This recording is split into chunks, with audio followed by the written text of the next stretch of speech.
sayyidil awwal akhirin wasallam ala anqul sahabat rasulillah ajma'in alhamdulillah Allahumma ighfir lana wa akhwatina wa li ikhwanina wa li masyayikhina wa mu'allimina wa li ashabina lana wa li ashabina wa li jami'il muslimina wal muslimat wal mu'minin Allahumma shalli ala sayyidina Muhammad wa ala alihi بهذه الأحوال والآفات والمنطقين حاجة وتقربنا بها شيئا وترفعنا بها عند إعانة الجبال وصولنا يجب خير في الحياة اللهم ربنا ظلمنا وسلم ربنا لنا من سعادنا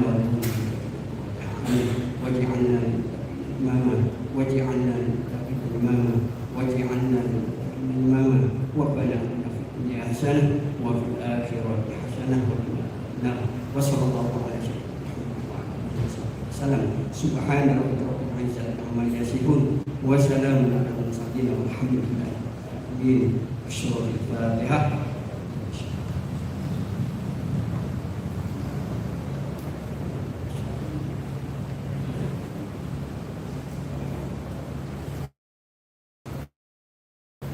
Baik, terima kasih.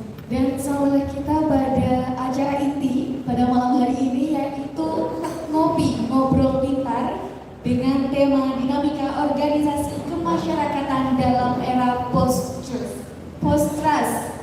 Dan pada kesempatan kali ini kita akan dimoderatori oleh moderator kebanggaan kita yaitu Mas Huda. Selamat malam Mas Huda. Selamat malam Mbak Upun. Waduh, mungkin bisa diperkenalkan terlebih dahulu nih Mas Huda pada teman-teman sekalian nih selaku moderator pada malam hari ini. Oke, jadi Mbak Puput ini sebelum saya Mbak Puput ini adalah salah satu kader IMM yang sangat potensial di Kabupaten Bondowoso. Oke, para hadirin sekalian, saya ada sedikit pantun terkait perkenalan pada malam hari ini. Beli ikan di pasar Surakarta, beli kopi, tepatnya pilih Arabica. Kenalkan, nama saya Solihul Huda, moderator diskusi OKP dan Badan Persatuan Bangsa. Tepuk tangan sekali lagi untuk moderator kita Mas Huda. Masih apa pantunnya ya Mas ya? Oke, masih ada lagi. Oh, masih ada lagi. Mbak Uput tetap duduk di sini menemani kita semua. Oke, jadi ini Mbak, jadi kita ingin mengenalkan seluruh pemateri yang ada yang hadir pada malam hari ini. Sebelum saya kenalkan, saya ada pantun lagi ini. Makan durian bersama Bapak Menteri sambil melihat berita anak pegawai pajak yang tengah dihujat oleh netizen negeri ini.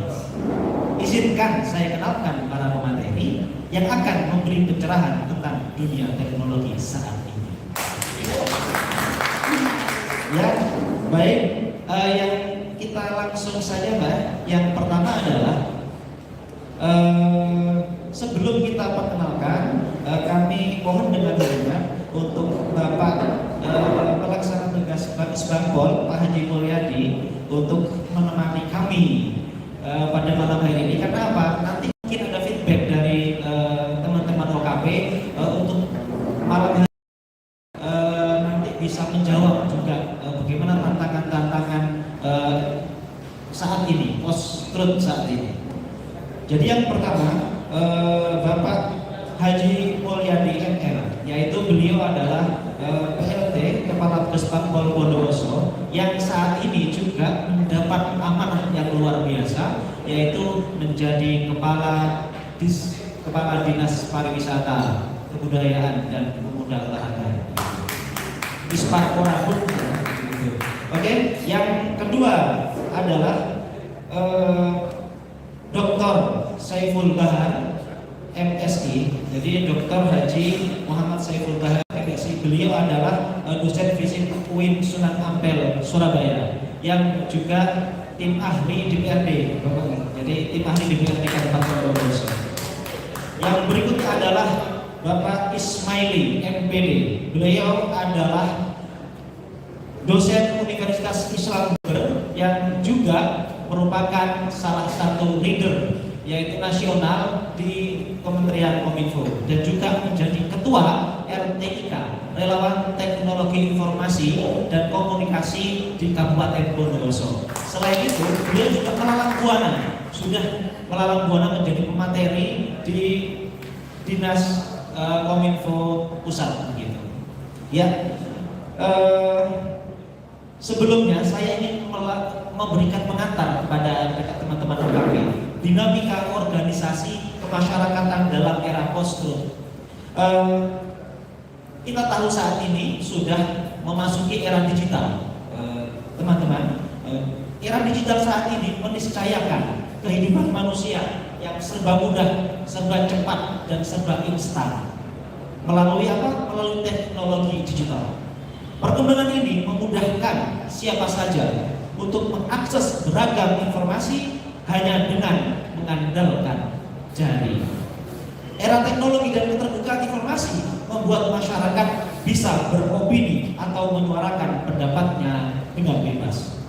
Menurut Everett M. Rogers, dengan masifnya penggunaan internet sebagai media baru membawa konsekuensi pergeseran karakter masyarakat, yaitu masyarakat tidak lagi menjadi objek pasif, namun dapat berperan menjadi produsen informasi.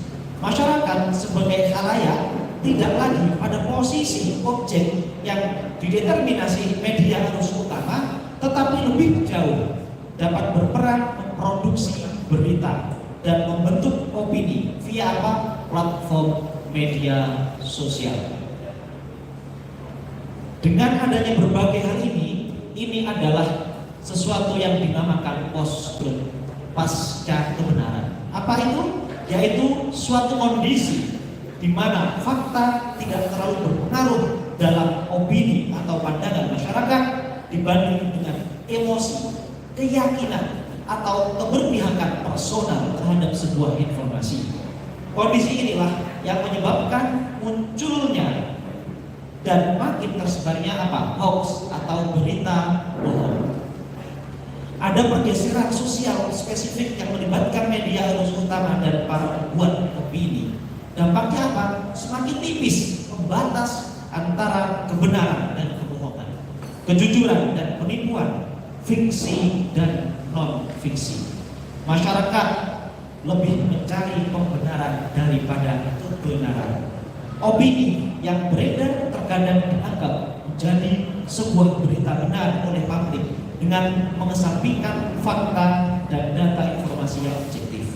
Fenomena tersebut dinamakan post-truth.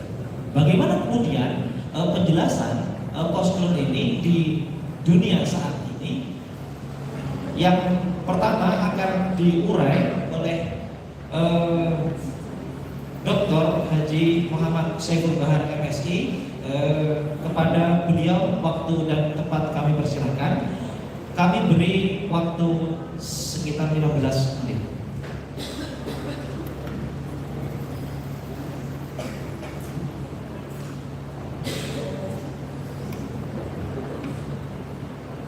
Assalamualaikum warahmatullahi wabarakatuh. Bismillahirrahmanirrahim. Alhamdulillahirabbil alamin. Wassalatu wassalamu ala asyrofil anbiya'i wal mursalin sayyidina Muhammad wa ala alihi wa sahbihi ajma'in. Wa ba'du. Yang kita sama-sama muliakan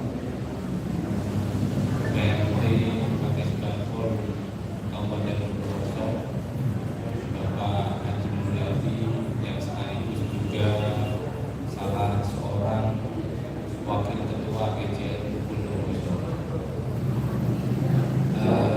para narasumber, Mas Ismaili. Saya agak grogi karena beliau tampilannya keren. Saya malah kayak ustaz karena jenggot saya ini yang bikin saya tidak bisa sama dengan beliau.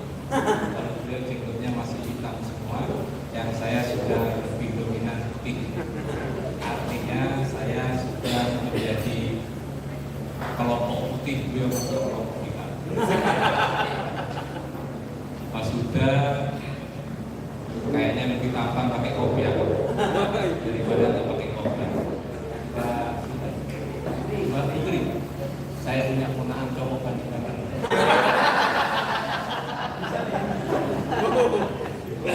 Bapak Ibu sekalian yang saya hormati, para peserta yang saya hormati, Ketua Ansor, saya senang sekali meskipun saya sejak awal sudah menyangka ini pasti pelaksananya didominasi kader NU.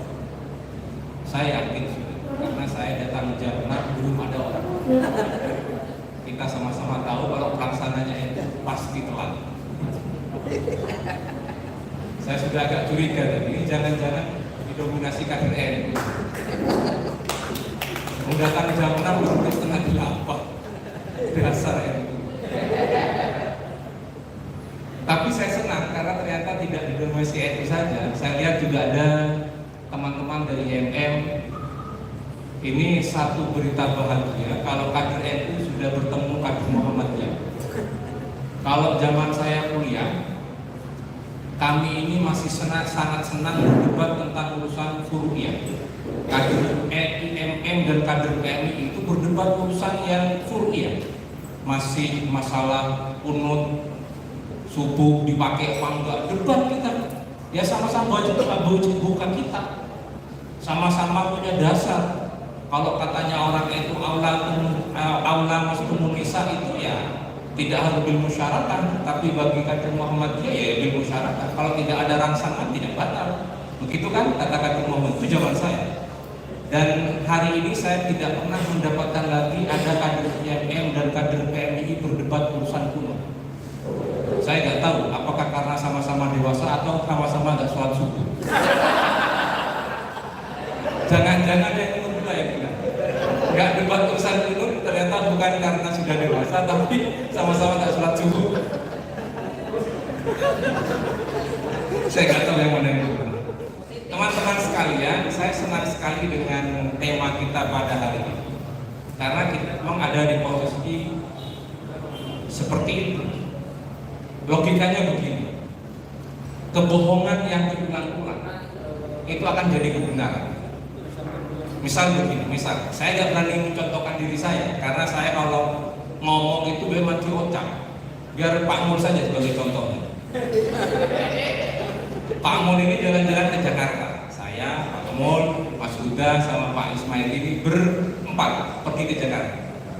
Lalu malam-malam Pak Mul ini ingin begadang, ingin cari ya hiburan malam lah di Jakarta. Tapi Pak Mul tahu kalau beliau itu ada GPS dari istrinya. Tahu GPS ya? Yang dikawal sama istrinya. Akhirnya Pak Mul itu titip pesan kepada Pak Huda, titip pesan kepada saya dan Pak Ismail.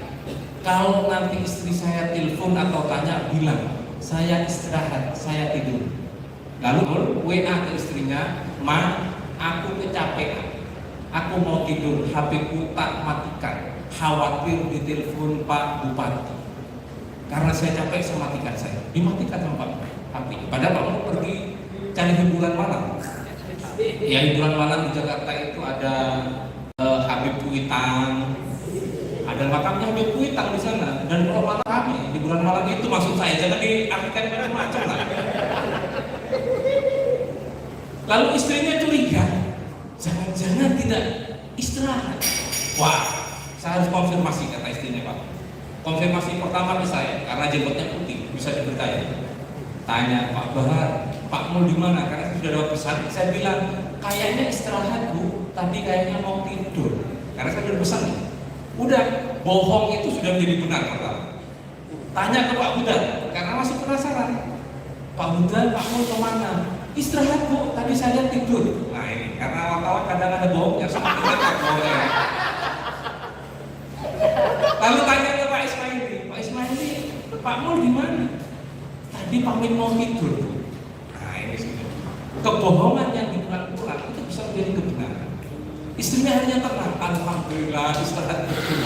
Dasar perempuan dipuji orang laki seneng banget dia. Padahal di mana-mana laki-laki ya begitu.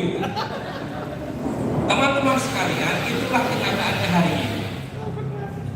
Dan perubahan itu terus terjadi. Yang tidak pernah berubah itu hanya perubahan itu sendiri. yang tidak pernah berubah itu hanya perubahan itu sendiri. Perubahan terus terjadi. Hari ini kita mungkin ada di era industri 4.0. Kita awali mungkin dari era industri 1.0 ketika James Watt menemukan mesin uap. Dan saatnya teman-teman sekalian, perubahan itu selalu memakan siapapun, akan menjadikan korban siapapun yang tidak bisa beradaptasi dengan perubahan itu. Ketika James Watt menemukan mesin uap, ada sebagian orang yang masih mengandalkan tenaga manusia dan tenaga hewan. Habis dia, produktivitasnya jauh di bawah yang menggunakan mesin uap.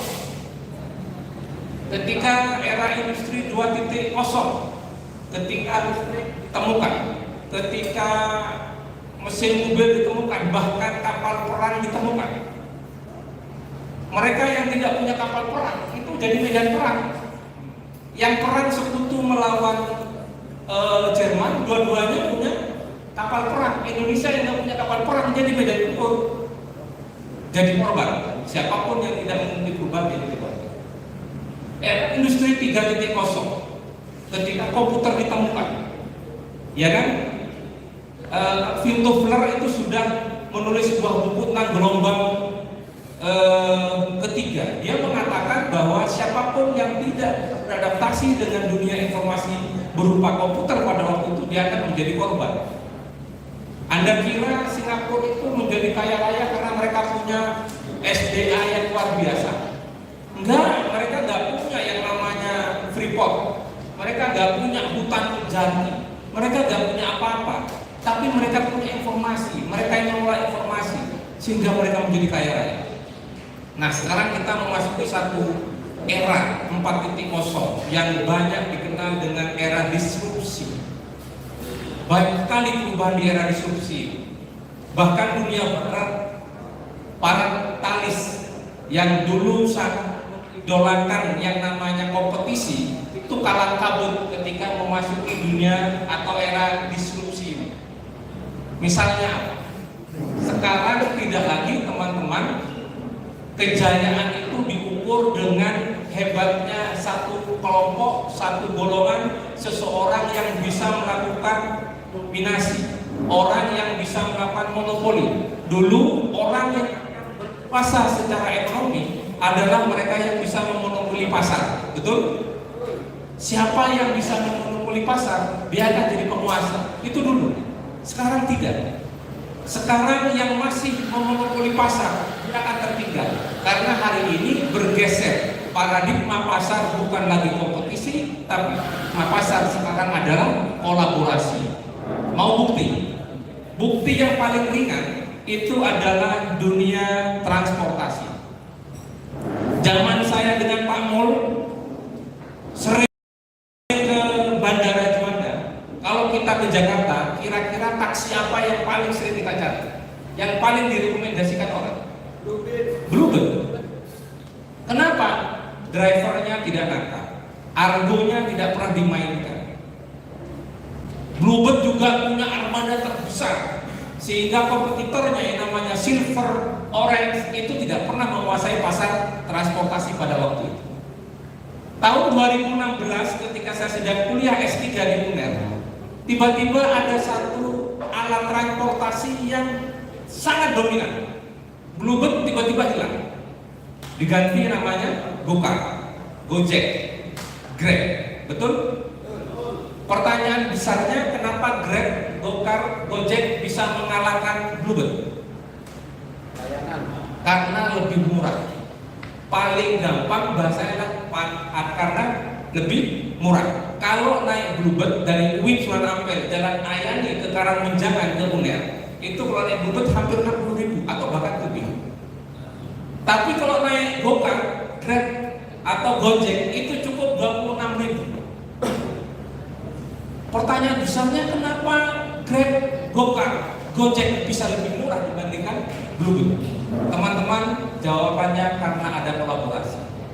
Coba, kalau yang namanya masih Bluebird butuh nggak yang namanya pangkalan untuk begitu banyak armadanya, hampir 5.000 waktu? Butuh nggak pangkalan? Butuh. Pangkalan di Surabaya mahal nggak? Mahal. 5.000 armada itu kalau kita taruh desa Pangkalan itu bisa butuh banyak lapangan sepak bola dan sewanya mahal. Kalau butuh ngubah ban, ngubah oli mesin, kira-kira siapa yang bertanggung jawab? Manajemen toh? Manajemen.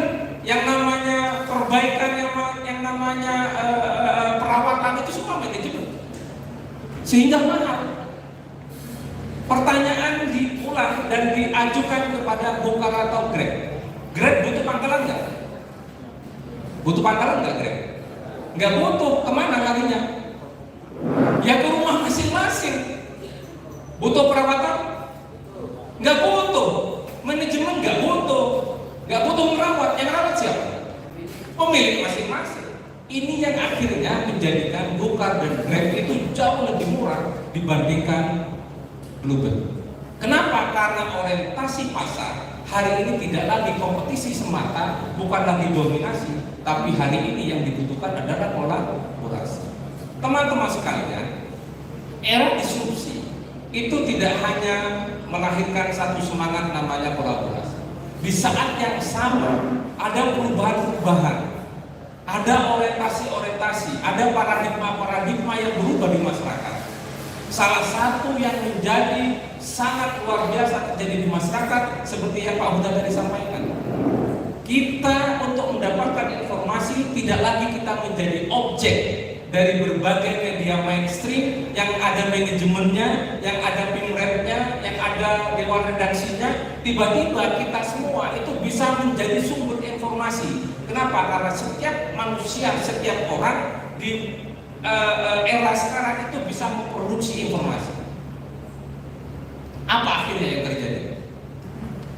Yang ada di platform media kita itu tidak semuanya bisa dipercaya karena yang banyak adalah sampah-sampah. Apalagi ketika masyarakat memasuki satu era yang kita kenal dengan post-truth tadi, bahwa masyarakat lebih senang melayani emosinya, lebih senang meyakini keyakinannya, lebih senang melayani apa yang bersentuhan dengan emosinya dibandingkan rasionalitasnya. Selama informasi itu dianggap menyenangkan bagi dia, meskipun berpotensi hoax, dia akan abaikan, dia akan share. Tapi kalau ada fakta, ada kebenaran informasi, tapi kebenaran dan fakta itu tidak bersentuhan dengan kesenangannya, dia tidak akan share. Misal, kader NU mendapatkan informasi salah seorang pengurus NU kepergok main perempuan. Dia akan mengatakan nggak benar ya? Mana ada? Dia tutupi karena emosinya tidak menemukan kebenaran itu. Tapi ketika tokoh Muhammadiyah, padahal itu informasi yang tidak terlalu benar, misalnya dia share habis-habisan. Masyarakat post-truth itu seperti itu. Dan korbannya bukan hanya orang bodoh, bukan hanya orang bodoh, korbannya orang pintar pun selama dia tidak minum tolak angin, dia kemakan. Wah, saya kok malah jadi endorse ini, bayarlah tolak angin ini.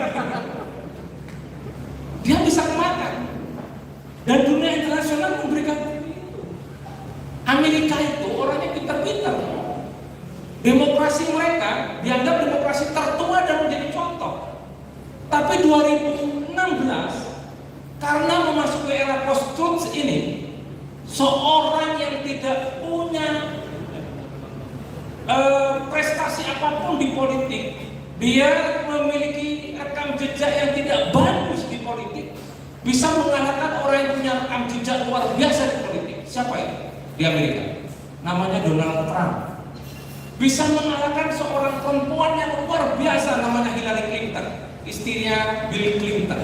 Hillary Clinton itu bukanlah orang yang cerdas, tapi dia orang yang sangat bisa mengorbankan dirinya untuk kebutuhan keluarga. Ini jarang terjadi di Amerika. Dia seorang anggota Kongres yang dikenal sangat cerdas, tapi dia bisa menekan hatinya ketika suaminya selingkuh dengan salah seorang staf di Gedung Putih. Namanya, saya kalau urusan begini sering lupa saya, karena saya tidak punya potensi untuk melakukan. Mas Mul ketawanya. Hillary Clinton itu dikarenakan seorang Donald Trump yang sama sekali tidak punya catatan baik dalam politik.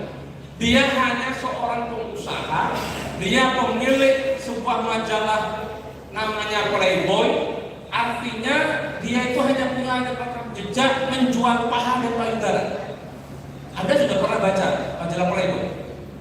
Belum ya? Wah, sudah pernah melihat lalu berbohong tidak lihat 2 kali dosanya. Bilang aja, lihat Cak, tapi setelah itu saya istighfar. Itu lebih baik. Donald Trump itu bisa jadi presiden berbekal jualan paha dan payudara. Apa yang dia lakukan? Dia memanfaatkan masyarakat post-truth, masyarakat yang tidak lagi mendahulukan fakta dibandingkan tidak mendahulukan logika dibandingkan emosinya. Dia membaca, Donald Trump membaca masyarakat Amerika ini apa yang masih traumatik bagi mereka, isu apa yang paling trauma bagi mereka. Oh, 99 masih menjadi sesuatu yang traumatik bagi orang Amerika. Apa itu? Terorisme. Betul? Maka Donald Trump tiap hari ketika masa kampanye sampai dia terpilih, dia memproduksi 8 minimal hoax yang apa yang dia jual, kata dia, kalau bukan saya presidennya, maka terorisme akan semakin merajalela. Imigran-imigran dari Timur Tengah akan semakin banyak datang ke Amerika dan mereka akan menjadi pelaku kekerasan atas nama agama. Kalau bukan saya, kata Donald Trump, maka pasar dunia akan dikuasai Cina komunis. Kalau saya presidennya, saya akan tutup peluang orang Islam datang ke sini dan saya akan tutup peluang Cina untuk bisa memenangi perang dagang. Selalu. Nah, masyarakat post-truth itu teman-teman sekalian lebih mendahulukan ketakutan ini damai dibandingkan logikanya. Sama dengan takut lah. Misal begini, Pak Lulu ini ketua Ansor, pasti punya jimat.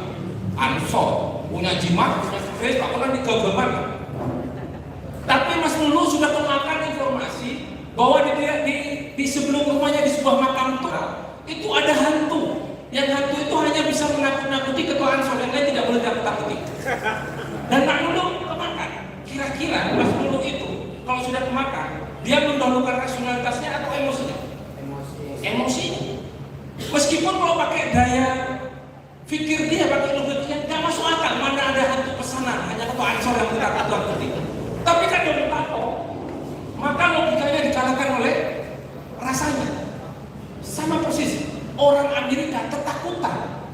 Wah, lebih baik kita gak punya presiden hebat daripada betul-betul terjadi terorisme ini. Yang kedua, Inggris. Sama kasusnya. Brexit.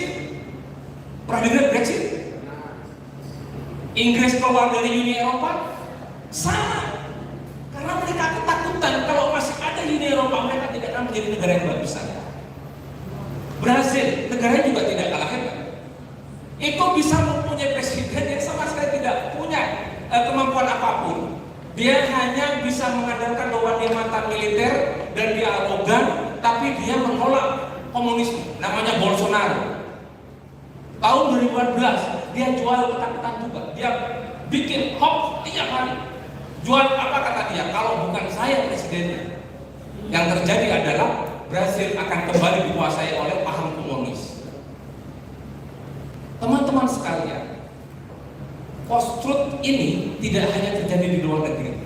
Di Indonesia hampir saja kita terbelah menjadi bangsa ketika post-truth ini terjadi ketika Pilpres 2019 antara 01 dan 02. Anda pernah yang menjadi diskusi di dunia maya terutama pendukung 01 dan 02 itu membangun narasi program dari 01 dan 02 nggak akan pernah.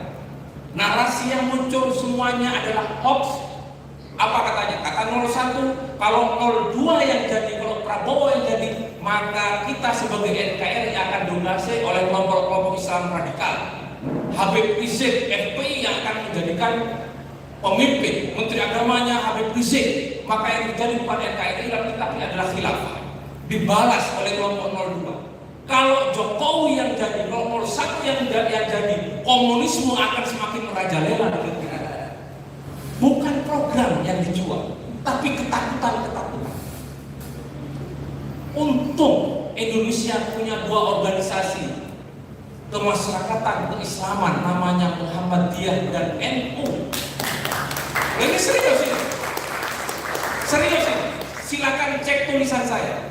Tulisan saya manapun, saya selalu katakan kita bersyukur karena ada dua organisasi kemasyarakatan keagamaan, NU dan Muhammadiyah, yang kedua-duanya masih meyakini bahwa menjaga Islam itu tidak cukup takbir, tapi juga harus bisa merawat dan menjaga Indonesia. Tepuk tangannya mana? Teman-teman sekalian, ini yang menjadi diskusi kita, bahwa hari ini orientasi kita, orientasi masyarakat kita itu tidak lagi kepada dunia nyata, tapi dunia maya. Saya akan mengakhiri apa yang saya sampaikan ini dengan satu data yang sangat mengerikan. Dua data. Data yang pertama itu datang dari LSI DNJA tahun 2019. LSI DNJA itu merilis bahwa dari seluruh jumlah penduduk Indonesia yang beragama Islam itu mengaku 49,5% itu Nahdiyin. Hampir 50% penduduk negeri ini yang beragama Islam. Sekiranya penduduk negeri ini yang beragama Islam 250 juta penduduk, maka 125 juta mereka adalah Nahdiyin, mengaku NU. NU dengan berbagai tahap ya, berbagai taraf ya, berbagai tingkatan. Ada yang NU hanya ikut tahlilan, ada yang ikut sholawat tapi gak sholat, banyak loh. Wah, kalau sudah ada maulid Nabi di depan mereka jadi panitia, meskipun bagai parkir, tatoan dan tidak sholat, tapi ngaku NU. Hampir 50% penduduk negeri yang Islam ngaku NU. Apa yang saya katakan mengerikan? Muhammadiyah tinggal 4,9%. Di datanya DNJA. Saya pernah cross check ke Mas Malik, ketua PD Muhammadiyah Bondowoso, karena teman dekat saya. Beliau membenarkan kader Muhammadiyah banyak yang pindah ke PKS dan HTI. Kalau Anda tidak percaya, silakan baca sebuah buku yang ditulis oleh Prof. Munir Mulkhan, seorang tokoh Muhammadiyah yang mengakui di rumahnya di Bengkulu sana, di Bengkulu kalau tidak salah, masjid-masjid Muhammadiyah sudah diturunin yang namanya peran Muhammadiyahnya diganti oleh Wahabi Salafi. Ini sungguh mengerikan teman-teman sekalian. Satu data. Artinya kalau Indonesia ingin baik-baik saja, Ansor dan Banser itu harus jaga kata Muhammadiyah, jaga Masjid Muhammadiyah. Khawatir kokamnya kurang.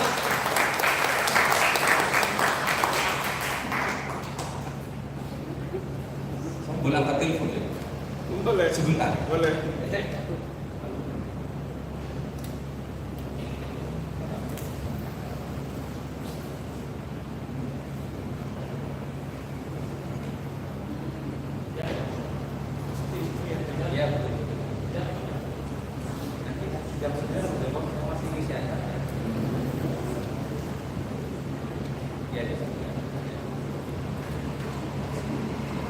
Saya masih isi acara.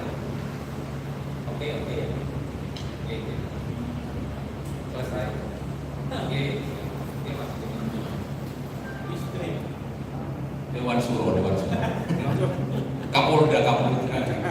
Hanya ingin membuktikan saya ada di sini. Baik, sampai di mana tadi? Ya Muhammadiyah harus bersama NU kalau ingin merawat Indonesia. Betul ini. Harus itu. Forum-forum seperti ini melalui Bakesbang ataupun tidak melalui Bakesbang, itu harus sering terjadi. Harus dilakukan bersama, terus menerus. Kenapa? Kalau NU dan Muhammadiyah tentang itu hanya urusan jabatan kecil-kecil, kepala kemenang, sekretaris kemenang, kepala kabak kecil lah, tidak akan mengorbankan ke Indonesia dan keislaman. Tapi kalau yang jenggot-jenggot, nggak usah lihat dari jenggot saya. Jenggot-jenggot, singkrang-singkrang, bahaya itu Pak. Kenapa? Mereka akan menggugat Indonesiaan kita. Mereka tidak lagi hormat bendera putih, bendera merah putih, dan mereka menganggap bahwanya Indonesia Raya adalah tauhid, perbuatan setan. Sangat mengerikan. dan data kedua dari Al-Farah Institute. Dan sekali lagi ini karena kita berada di masyarakat post-truth. Sebelum saya diinterupsi oleh Mas Yuda, saya akan akhiri, tapi dengan mengakhiri dengan catatan dari datanya. Dari mana Al-Farah Institute? Al-Farah Institute mengatakan ada 30 juta penduduk negeri ini yang tidak lagi mengaku berafiliasi ke NU dan tidak mengaku berafiliasi ke Muhammadiyah. Kemana mereka? Kelompok yang tidak mau hormat bendera putih, bendera putih, dan mereka tidak mau lagi menyanyikan Indonesia Raya dan tidak lagi bangga menjadi Indonesia. Siapa mereka? Sayangnya mereka adalah kelompok-kelompok profesional yang pendapatannya di atas rata-rata pengurus NU dan pengurus Muhammadiyah. Pendapatannya pegawai bank, dokter, pegawai BUMN, yang pendapatannya di atas rata-rata. Mereka yang sudah selesai urusan dunia, tiba-tiba spiritualitasnya naik. Keinginan untuk mendapatkan pencerahan agama naik mereka. Tapi mereka punya persoalan, mereka punya problem. Waktu belajar mereka tentang agama tidak cukup. Tidak mungkin seperti Mas Lulu, ketua Ansor, mondok ke Wali Songo sana, ngaji bertahun-tahun. Mereka tidak cukup waktunya. Apalagi mereka secara performa nggak percaya dengan kiai-kiai NU. Sahabat taat Pak, istrinya banyak, rokokan, hidupnya selalu bahagia meskipun miskin. Betul. Mereka nggak percaya itu. Kenapa? Karena ukuran sukses bagi mereka kaya. Lalu dari mana mereka belajar agamanya? Gadget. Karena menurut penelitian itu juga 70% hidup mereka itu difasilitasi oleh gadget. Mau makan siang nggak perlu pulang ke rumah, nggak perlu keluar naik kendaraan. Mereka laku GoFood. Mereka mau cari data nggak perlu datang ke perpustakaan, nggak perlu datang ke pemerintahan. Mereka tinggal searching, googling. Berikut juga ketika mereka ini belajar agama, mereka tinggal buka YouTube, belajar kepada Ustadz Hanan At-Taqi. Belajar kepada Ustadz Syafiq Basalamah. Tidak tertarik kepada kiai-kiai NU. Kenapa? Karena kiai-kiai NU dan Muhammadiyah itu tidak sadar bahwa dakwah hari ini seharusnya bukan hanya di dunia nyata, tapi juga yang terpenting adalah dunia maya. Saya sering ngomong bukan dekat Muhammadiyah dan NU. Ayo kita bikin konten-konten positif tentang Islam di dunia maya. Jika tidak, dunia maya akan terus dikuasai oleh kelompok sebelah. Kemarin ada kasus apa? Reaksi cepat apa ya? Yang ada penipuan yang ACT. ACT itu apa? Aksi cepat tanggap. Saya ingatnya CAT. Karena saya tim sel Bawaslu Jawa Timur. Ingatnya CAT. ACT teman-teman sekalian. Anda tahu? ACT itu sekali buka donasi, uang yang masuk itu bukan ratusan juta, miliaran. Dari mana? Dari 30 juta penduduk ini. Isunya apa yang dijual? Palestina. Nggak mungkin yang dijual isunya NTT kemiskinan. Mereka akan lebih baik menyampaikan, memberikan uangnya untuk Palestina di sana dibandingkan sebangsa, saudara sebangsanya di NTT yang kelaparan. ACT, satu bukti. Lazismu dengan lazismu. Lazisnya Muhammadiyah dan lazisnya NU. Jualan apapun tetap aja segitu-segitu saja. Hanya dapat segitu-segitu saja. Kenapa? Karena kader NU dan kader Muhammadiyah bukan kelompok yang pandai menyisihkan pendapatan. Sedangkan yang 30 juta ini, mereka sudah yakin apapun yang dilakukan oleh ACT itu pasti berimplikasi surga bagi mereka. Sangat mengerikan. Sekarang baru tahu ACT itu apa uangnya? Untuk ISIS. Dari mana uangnya? Menggelapkan. Sangat mengerikan teman-teman sekalian. Makanya daripada itu, post-truth itu jadi persoalan yang tidak bisa diedit. Kenapa? Karena masyarakat sekarang sudah tidak pandai berklarifikasi. Buat apa klarifikasi? Ketika sesuatu yang dia jadikan informasi sudah cocok dengan hatinya, cocok ya, bener ya lah. Padahal itu tidak faktual. Saya kira diskusi ini tidak akan selesai dalam satu waktu, karena kuliah tentang post-truth itu 1 semester. Tidak mungkin dalam waktu yang sangat pendek kita menyelesaikan. Tapi saya sudah senang karena ada kesempatan untuk menyampaikan bahwa Anda semua, anak-anak muda ini punya tanggung jawab untuk menjaga keindonesiaan dan keislaman kita. Di mana? Di dunia maya. Kalau Anda tidak bisa berpartisipasi di dunia maya, buang dan jual HP Anda. Apalagi HP-nya murahan. Oh, kalau saya lumayan, iPhone. Punya Pak Mo lebih keren. Tapi kalau HP-nya bagus tapi nggak ada kotanya, buat apa? Apalagi ada kotanya tapi kontennya tidak sama sekali bersentuhan dengan kepentingan menjaga merawat Islam di Indonesia. Buat apa?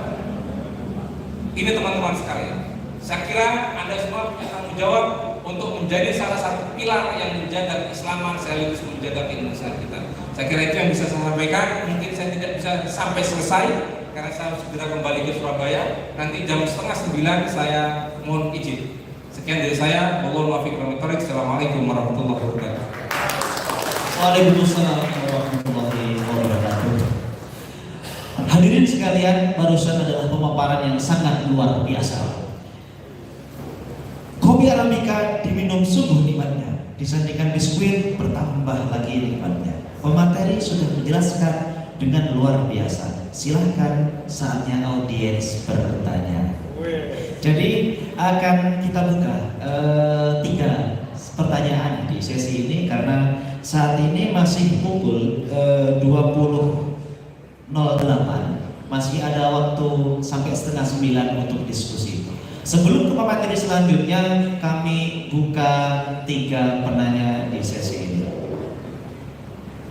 Silakan dari mana? Oke, 1. Baik, 2. Oke, 3 ada. Oke, 3. Jadi perempuan. Oke, yang pertama silahkan maju karena saudara-saudara sekalian, saat ini kita juga tayang live di channel YouTube. Jadi biar pemirsa di rumah juga bisa menyaksikan yang bertanya, maka kami mohon dengan hormat untuk maju ke depan ke samping saya. Terima kasih. Yang penanya pertama dari yang kanan.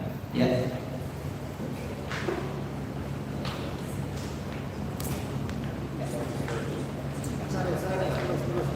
Depan.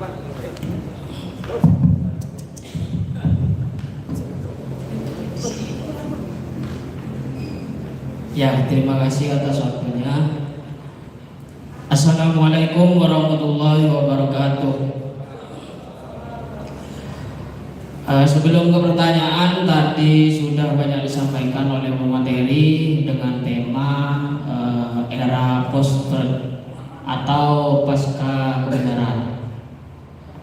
Di zaman sekarang katanya sudah era pasca kebenaran. Jadi kebenaran itu sudah banyak diragukan. Sudah banyak apa yang disampaikan. Yang sekarang harus kita waspadai adalah berita bohong. Karena pemateri menyampaikan kebohongan yang diulang-ulang itu bisa menjadi kebenaran. Pertanyaan dari saya, menjelang pemilu ini biasanya sudah banyak oknum-oknum yang membuat suatu narasi atau wacana hoak, informasi yang itu hoak, sehingga masyarakat itu terbentuk bisa mempercayai berita hoak itu sehingga menjurus agar memihak kepada salah satu calon. Seperti itu. Kemudian kita sebagai pemuda di sini harus bersama-sama dan berkolaborasi untuk menjaga keutuhan bangsa Indonesia. Kalau Bung Karno mengatakan musuhku lebih mudah karena mengusir penjajah, tapi musuh masyarakat ke depannya, musuh rakyatku itu musuhnya adalah rakyatnya sendiri. Begitu.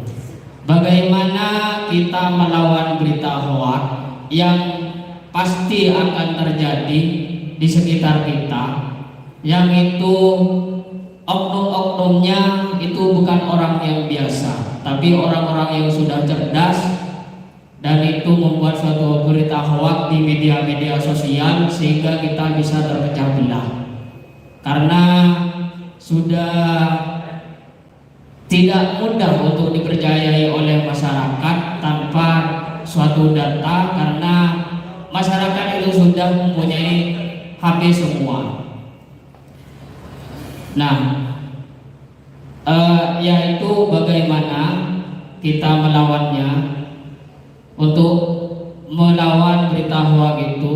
Dan di masa sekarang saya baru terpikirkan, habis pemilu itu 2019 menjelang 2020 ini juga masih bisa menjadi misteri, seperti masa corona.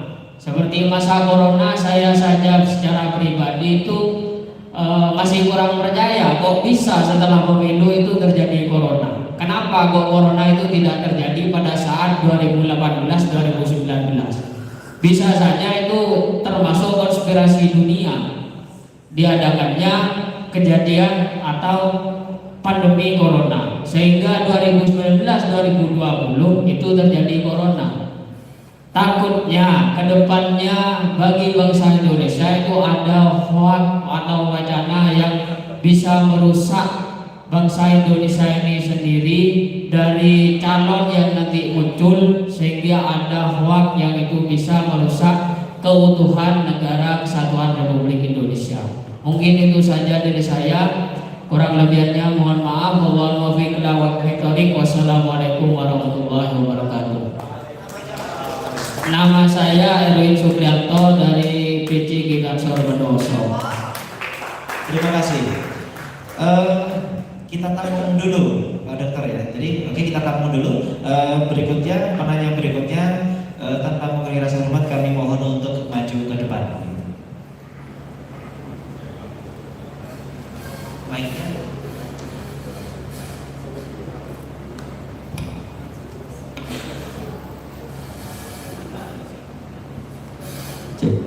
Baik, perkenalkan, Assalamualaikum warahmatullahi wabarakatuh. Perkenalkan, saya Muhammad Taufikur Rahman dari Ikatan Mahasiswa Muhammadiyah. Saya rasa pembahasan pada malam ini sangat menggugah hati saya. Banyak wawasan yang baru yang saya dapati dan pikirkan lagi, sehingga banyak yang perlu saya beritahu.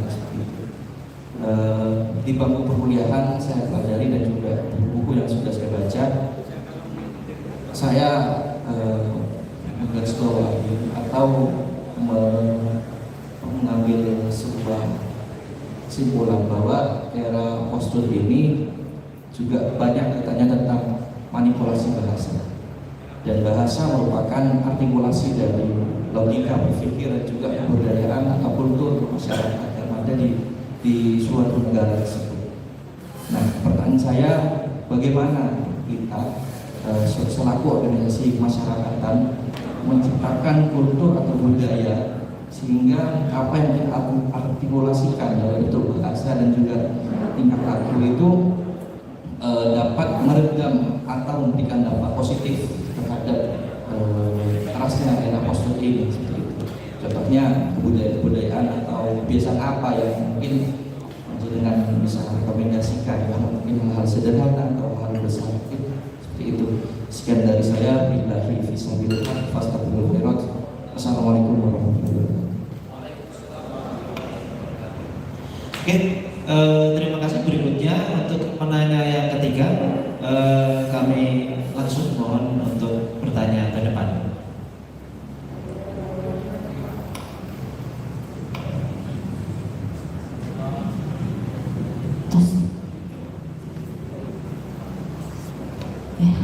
Terima kasih atas waktunya. Assalamualaikum warahmatullahi wabarakatuh. Perkenalkan diri saya Bunda Puspitasari dari Ikatan Pelajar Muhammadiyah.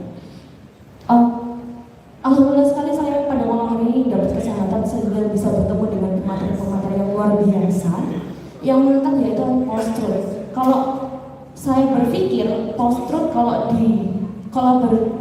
dikolaborasikan dengan fanatisme, itu adalah sesuatu hal yang bisa, sebenarnya kita sebagai bangsa Indonesia itu tidak perlu dijajah oleh luar, tapi fanatisme yang timbul dari gerakan-gerakan kita, yaitu bendera-bendera yang kita bawa. Fanatisme sendiri kan adalah emosi yang tidak ini ya, maksudnya emosi yang dalam diri sendiri, yang individualnya itu meyakini. Nah, pertanyaan saya kepada jenengan-jenengan, Bagaimana kita sebagai organisasi kemasyarakatan, pemuda yang harus bisnis bersinergi dan berkolaborasi sehingga kita tidak dijajah oleh diri kita sendiri. Apakah kita harus bertaaruf NU dan Muhammadiyah, atau kita harus bertaaruf antara HMI dan PNI? Begitu. Terima kasih. Wassalamualaikum warahmatullahi wabarakatuh. Oke, waalaikumsalam warahmatullahi wabarakatuh. Baik, yang pertama dari sahabat Erwin. Jadi menjelang pemilu banyak oknum yang membuat hoax. Bagaimana kemudian kisi-kisi melawan hoax tersebut? Kepada Bapak Dr. Saiful Bahar, kami persilakan. Baik, terima kasih. Ini menarik pertanyaannya, dan saya ingin mengatakan hoax itu tidak seberapa bahaya dibandingkan hate speech. Hoax itu tidak semuanya membahayakan kita, tapi kalau ujaran kebencian itu sangat berbahaya. Saya lupa tadi dia membahas ini. Misal ada berita bohong yang mengatakan bahwa Pak Bahar itu umurnya masih 35 tahun. Itu kan hoax. Umur saya sudah 45 tahun diberitakan 30. Itu kan saya senang. Terus terus aku itu. Kan begitu. Atau Persebaya menang melawan MU. Wah, itu kan hoax banget, tapi ya menyenangkan berita itu. Jadi hoax itu memang berbahaya, tapi tidak seberbahaya hate speech. Anda bisa lihat bagaimana perilaku netizen kita, bagaimana ungkapan-ungkapan yang sangat tidak bermoral itu saling dilakukan, saling serang di media sosial kita. Meskipun yang melakukan itu semuanya, tidak semuanya adalah manusia. Ada yang robot sengaja dibuat untuk menyerang. Ya tadi disebut memanfaatkan kebenaran, kebohongan yang diulang-ulang jadi kebenaran itu. Itu dia yang sangat berbahaya. Nah, semakin berbahaya ketika demokrasi kita itu masih kualitasnya itu belum demokrasi yang baik. Demokrasi kita masih dianggap sebagai demokrasi cacat. Apa yang terjadi? Banyak orang yang justru mengambil insentif elektoral dari hoax. Misal, saya tidak ingin menyebut namanya, tapi bahwa ketika Ahok akan menjadi gubernur DKI, itu ada lawannya Ahok yang membiarkan hoax menyerang Ahok. Bahkan kalau dia memang seorang gentleman, harusnya dia mengatakan itu tidak benar. Seperti yang dilakukan oleh siapa lawannya Barack Obama di periode pertama. Lawannya Barack Obama itu ketika Obama diserang ras hitamnya, printingnya, dia berdiri, dia langsung ingatkan pendukungnya, jangan lakukan itu karena Amerika tidak akan pernah jaya kalau masih ada isu seperti itu. Berbeda di Jakarta, Ahok ketika diserang 212 dengan isu melecehkan agama, dia justru mengambil insentif elektoral, dia mengambil keuntungan dari hal itu. Yang sekarang menjadi presiden, dan saya tidak akan pernah dukung dia. Kenapa? Karena politik identitasnya sangat kuat. Anda boleh tidak percaya ke saya dan boleh tidak sama dengan saya pilihan. Tapi saya sebagai orang yang merdeka mengatakan saya tidak akan pernah pilih dia, karena dia telah menunjukkan, telah mencidrai Indonesia, mengambil insentif elektoral dengan membiarkan hampir saja Indonesia terobek-obek. Saya bukan mendukung Ahok juga, karena sebagai orang yang berakal sehat saya tidak akan dukung Ahok, tapi membiarkan Indonesia terbelah karena isu yang sangat tidak keren itu juga bukan sesuatu yang keren. Nah, teman-teman sekalian, di Indonesia menjelang pemilihan presiden itu akan bermunculan hoax itu, pasti bermunculan. Dan hanya mereka yang punya ketahanan informasi yang bisa memilah dan memilih mana informasi yang lebih tepat untuk diyakini. Karena black campaign dan negatif campaign itu pasti terus terjadi. Negatif campaign itu adalah sesuatu yang melekat dan benar kepada seorang calon, dan negatif. Misal, ada negatif campaign bahwa Prabowo itu tidak bisa bisa merawat rumah tangganya.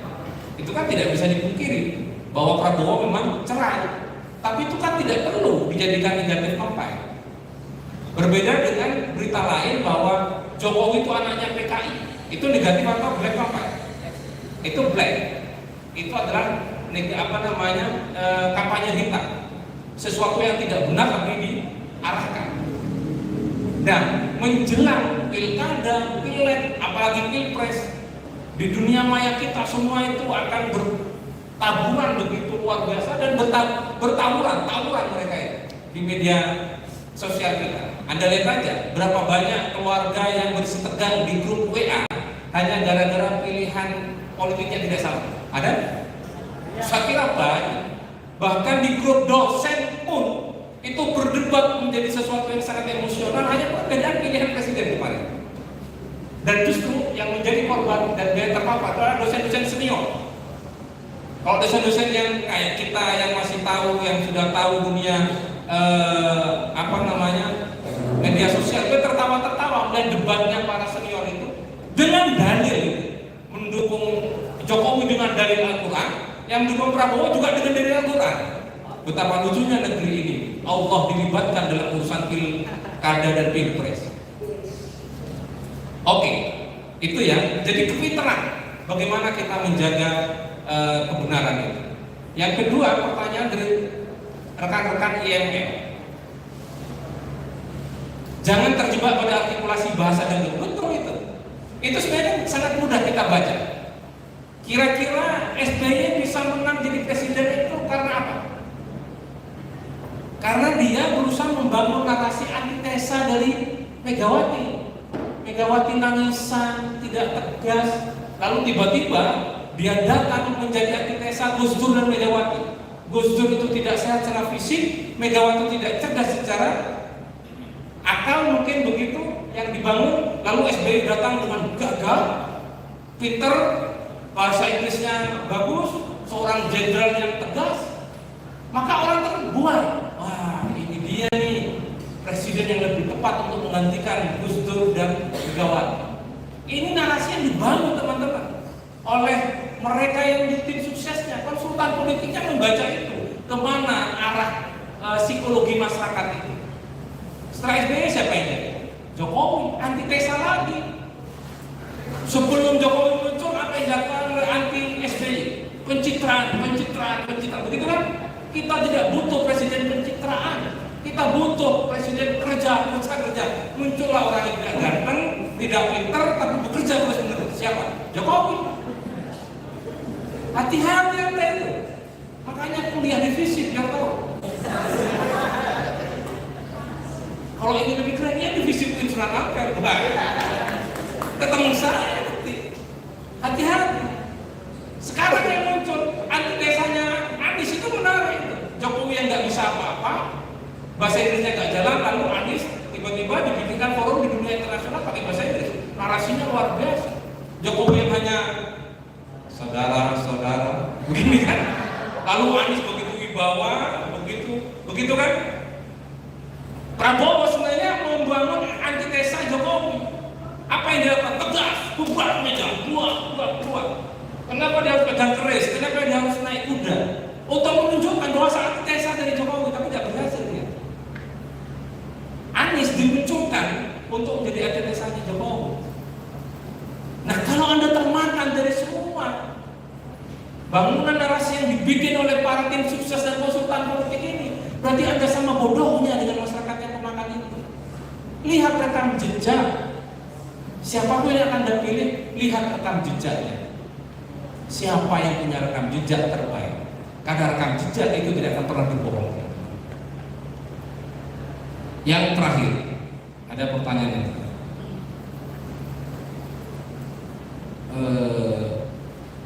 Fanatisme ya? Ada caranya agar tidak terlalu fanatik. Nikah silang. Kader HMI nikah dengan kader PMI, kader PMI nikah dengan kader PMI. Oh, itu aman teman-teman. Aman setelah itu. Siap nikah. Kamu kadung deh. Kamu sudah punya istri ya. Siap perintah. Siap taruh.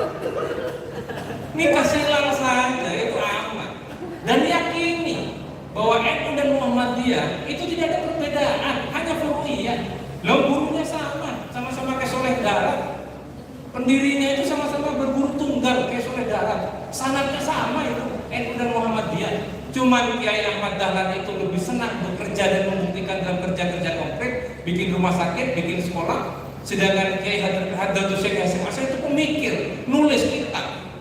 Kiai Ahmad Dahlan tidak punya kitab yang fenomenal, sedangkan Hadratus Syekh punya kitab 19 kitab yang dirujuk dan dibaca di dunia internasional. Lalu apa bedanya? Pilihan. Makanya kalau orang yang mau bikin sekolah ya sulit maju, tapi ada Alifia maju sekarang. Sedangkan orang Muhammadiyah susah sekali bikin pondok, yang bikin asrama. Ya sudah biarin aja, saling melengkapi. Kalau masih tidak bisa disatukan, nikah silang. Putranya ketua PCNU dinikahkan dengan ketua PD Muhammadiyah, beres dunia persilatan.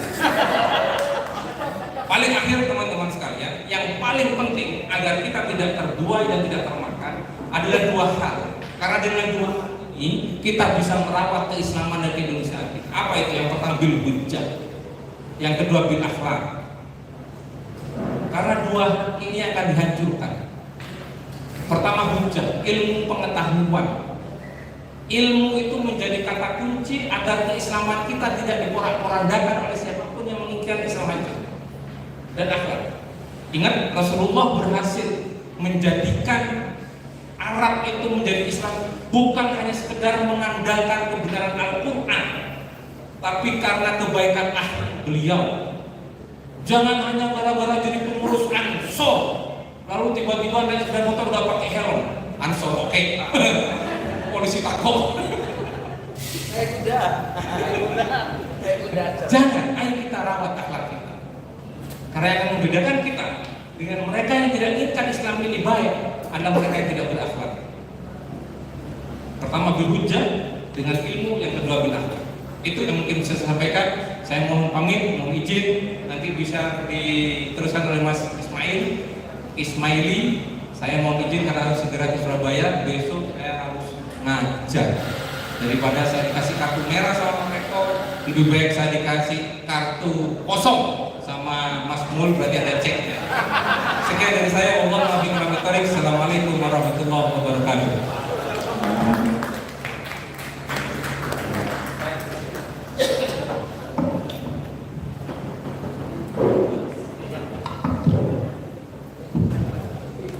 Oke, baik, terima kasih kepada pemateri kita bersama, yaitu Dr. Haji Muhammad Saiful Bahar, MSI. Berikutnya Bapak Kabar izin, kita akan memasuki pemateri kedua, yaitu Bapak Ismaili. Kita kasih waktu 10 menit untuk pemaparan dan berikutnya kita akan tanya jawab. Jadi akan lebih singkat, padat dan kemudian menyenangkan begitu. Kepada beliau kami persilakan.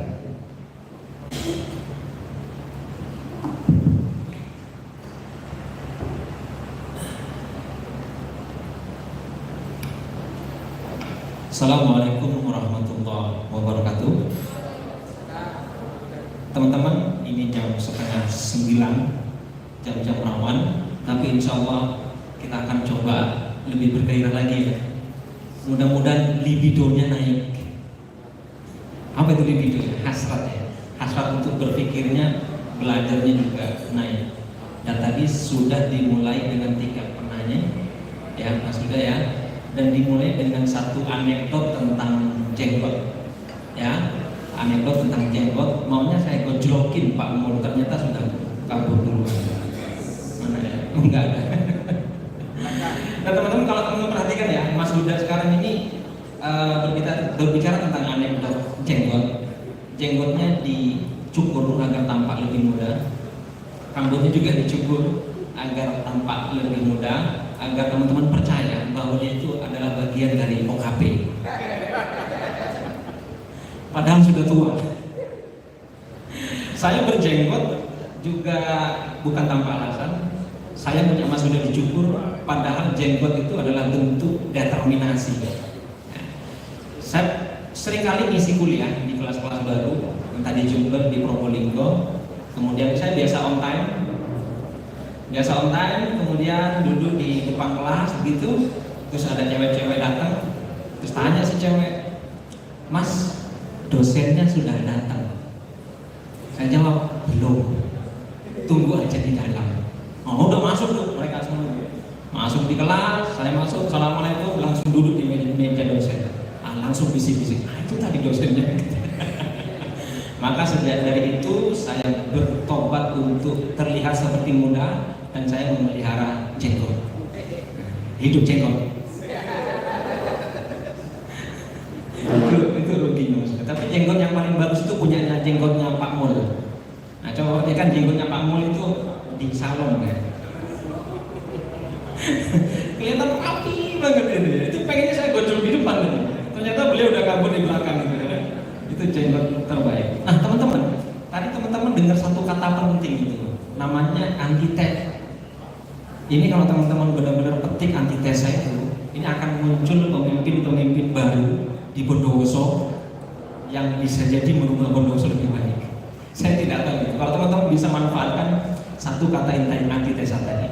Nah, teman-teman, karena saya praktisi bidang teknologi informasi, saya akan ngomong dari sebuah perspektif perkembangan teknologi informasi. Tadi sudah disebutkan tentang industri 4.0 atau industri 4.0 gitu ya. Sekarang naik level lagi teman-teman menjadi society 5.0. Saya jelaskan benang merahnya. Tadi Pak Bahar, Pak Dokter udah kasih beberapa ulasan termasuk tentang hoax teman-teman ya. Industri 4.0 atau 4.0 itu menekankan kepada otomatisasi teman-teman ya. Jadi benang merah dari industri 4.0 itu adalah otomatisasi. Sementara society 5.0 itu adalah perangkat metode untuk menandingi kecanggihan teknologi otomatisasi. Jadi perangkatnya canggih, nah kemudian manusianya juga harus pintar. Canggih, pintar itu adalah perpaduan yang pas. Seperti halnya perpaduan antara pernikahan PNII dengan IMM gitu ya. Ideal banget gitu kan. Tadi Dinda Bunga sudah menguraikan itu dalam pertanyaannya. Saya lama nggak ketemu dia, ketemunya baru sekarang ya. Ya, padahal saya berharap jangan tanya ke Mas Bahar, ke saya saja. Ternyata saya sudah dihianati duluan. Oke, teman-teman, lebih lanjut lagi, saya coba ini uraikan apa sih sebetulnya post-truth itu. Di tahun 1992 itu ada seorang jurnalis Amerika yang mempopulerkan kata itu, namanya Steve Tassi. Steve Tassi mempopulerkan itu lewat sebuah majalah namanya The Nations di Amerika pada saat itu. Judul tulisannya adalah Government of Lies, pemerintah yang penuh dengan kebohongan, bukan Bondowoso ya. Amerika jauh di sana ya. Di Bondowoso itu minim skandal. Nah, di Amerika skandalnya banyak lagi. Nah, yang ditulis oleh Steve Tassi pada saat itu adalah kebohongan atau opini yang dibangun oleh Amerika di saat Amerika sedang gencar-gencarnya produksi senjata, jual beli senjata, dikirim ke Iran, sementara pada saat itu juga Amerika berperang dengan Iran. Itu mulai muncul kata post-truth pada saat itu. Berkembang lama, Amerika dipenuhi oleh skandal sampai kemarin, sampai yang eranya Donald Trump, sampai eranya Donald Trump jualan fitnah, skandal itu sangat laku. Kalau dalam bahasa Inggris di Amerika itu disebutkan dalam bahasa gate, ada Watergate, ada Fartgate, pokoknya ada gate-nya itu adalah bentuk skandal yang terjadi di Amerika. Termasuk kemenangan Donald Trump yang pada saat itu diisukan karena men-generalize Facebook pada saat itu. Itu juga skandal, namanya Cambridge Gate atau Cambridge Gate of Scandal. Jadi perkembangan politik luar negeri itu dipenuhi dengan yang namanya skandal. Ya, kira-kira begitu ya. Oke. Nah, Sekarang teman-teman mungkin masih ingat, juga maksudnya mungkin masih ingat pepatah lama seperti katak dalam tempurung. Mas Huda pernah dengar nggak? Boleh diambil mic-nya. Nah, menurut Mas Huda, kira-kira katak dalam tempurung, atau teman-teman juga boleh urut rembuk, katak dalam tempurung itu apa sih maksudnya? Kira-kira kalau menurut Mas Huda apa tuh? Iya, jadi katak dalam tempurung, katak ya. Jadi dia itu bersuara, tapi dia tidak bisa keluar karena di dalam tempurung. Dia tidak. Kok mirip ya? Kok mirip sebenarnya? Nah, katak dalam tempurung itu pepatah lama yang sering diajarkan oleh guru-guru kita dulu. Dan sekarang kita nggak pernah ya kayaknya dengar guru kita itu menyebutkan pepatah itu. Nah, yang sering sekarang disebutkan teman-teman adalah satu bahasa teknologi namanya echo chamber. Echo chamber ya. Nah, apa sih makna kata dalam tempurung? Seperti kata dalam tempurung ya, bukan kata dalam, seperti kata dalam tempurung. Dalam hal ini boleh tentu semua menjadi kata, gitu ya. Coba kita lihat aja tersinggung apa enggak ya. Kalau tersinggung berarti kita benar-benar dalam era post truth.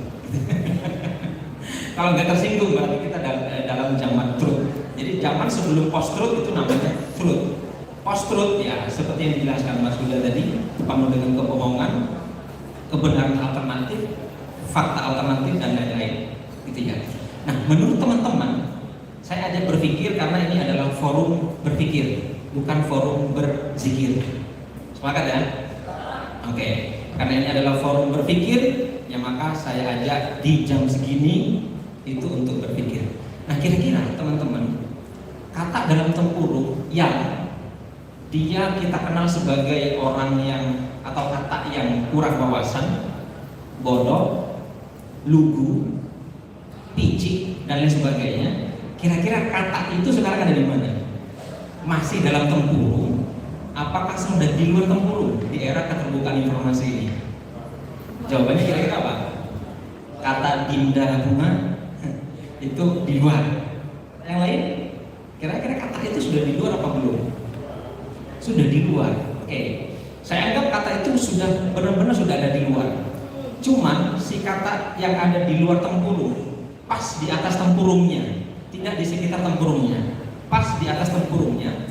Kemudian kata ini menerima semua informasi yang bersifat hoax tadi, sehingga si kata kemudian percaya, wah kalau begitu ini keyakinan yang saya yakini, ini adalah kebenaran yang saya yakini. Kenapa? Karena ini sesuai dengan apa yang saya yakini selama ini, gitu ya teman-teman ya. Itu kalau dalam bahasa teknologi saya jelaskan lebih lanjut.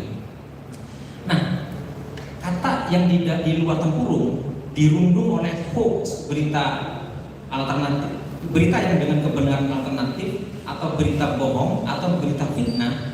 Kira-kira kata yang sudah di luar tempurung ini menjadi semakin pintar apa sama saja dengan kata yang di dalam tempurung? Kira-kira?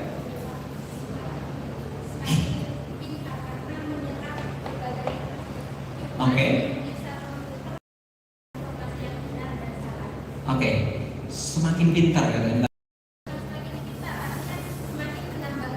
Oke, menambah wawasan sehingga, tetapi dia masih belum, hanya saja belum bisa membedakan mana yang itu informasinya benar, informasi spekulatif, informasi bohong dan sebagainya, begitu ya? Oke, satu perspektif sudah muncul, katanya sudah pintar, tapi masih belum bisa membedakan itu. Nah, tentu kata pintar harus sebuah pemahaman yang komprehensif. Ya, pintar harus bisa membedakan mana yang baik dan buruk. Sama halnya seperti zaman jahiliyah pada saat itu, gitu ya. Nah, ternyata si kata teman-teman ya, si kata tidak juga pintar. Kenapa? Karena dia menerima hoax. Bahkan semakin buruk perilakunya, fanatisme golongannya semakin tinggi, hidup dalam polarisasi, sehingga dia mudah dimanfaatkan emosinya untuk kepentingan tertentu. Ternyata tidak juga pintar, sama saja. Nah, berarti artinya apa?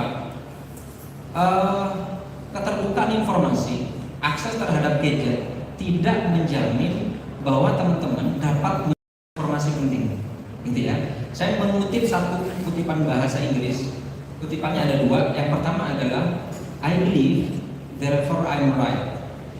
Yang kedua, ada satu ungkapan yang diungkapkan oleh René Descartes, seorang filsuf Prancis.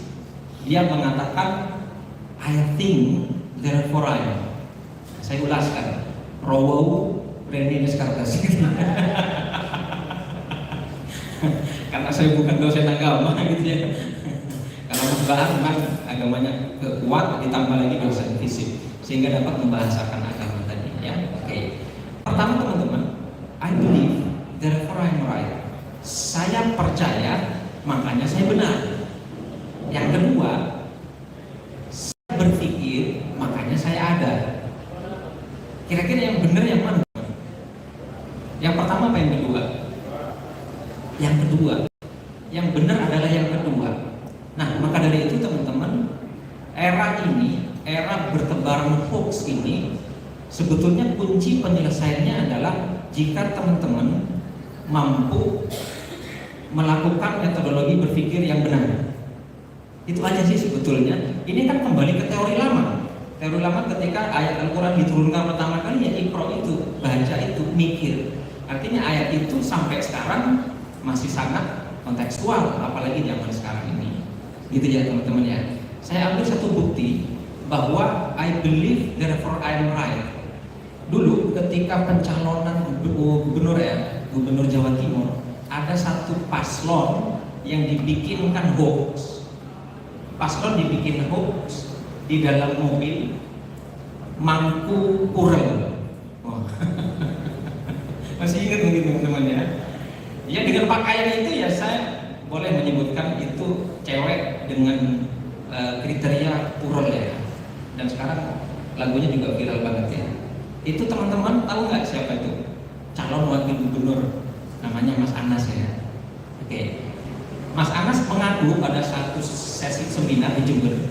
Coba lihat tangan saya mirip nggak dengan yang ada di dalam mobil mangku purel sama minuman keras? Ternyata kalau kita perhatikan nggak mirip, lebih mirip tangannya Ketua Ansor Bondowoso. Mana Mas Lulu ini? Mana pelakunya ini ya? Jadi lebih mirip gitu, bukan lebih mirip. Tangannya itu berbulu ya. Dan tangannya Mas Lulu. Mana Mas Lulu itu? Buktikan Mas Lulu ya. Jadi tangan di situ, nah ini pelakunya nih. Ini teman-teman. Jadi, nah itu kan benar ya, tangannya berbulu ya. Oke, nah itu benar. Jadi duduk di dalam mobil, tangannya berbulu, mangku purel. Itu sama sekali bukan tangannya Mas Anas. Tapi masyarakat sudah percaya bahwa itu benar Mas Anas. Akhirnya apa? I believe, therefore I'm right. Saya percaya, makanya saya benar.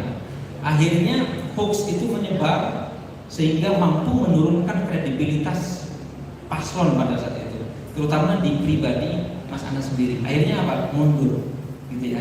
Padahal kalau teman-teman mau kritis, itu mesti ada digital forensik namanya. Dalam keilmuan digital itu ada namanya digital forensik, dan saya bergelut dalam bidang itu.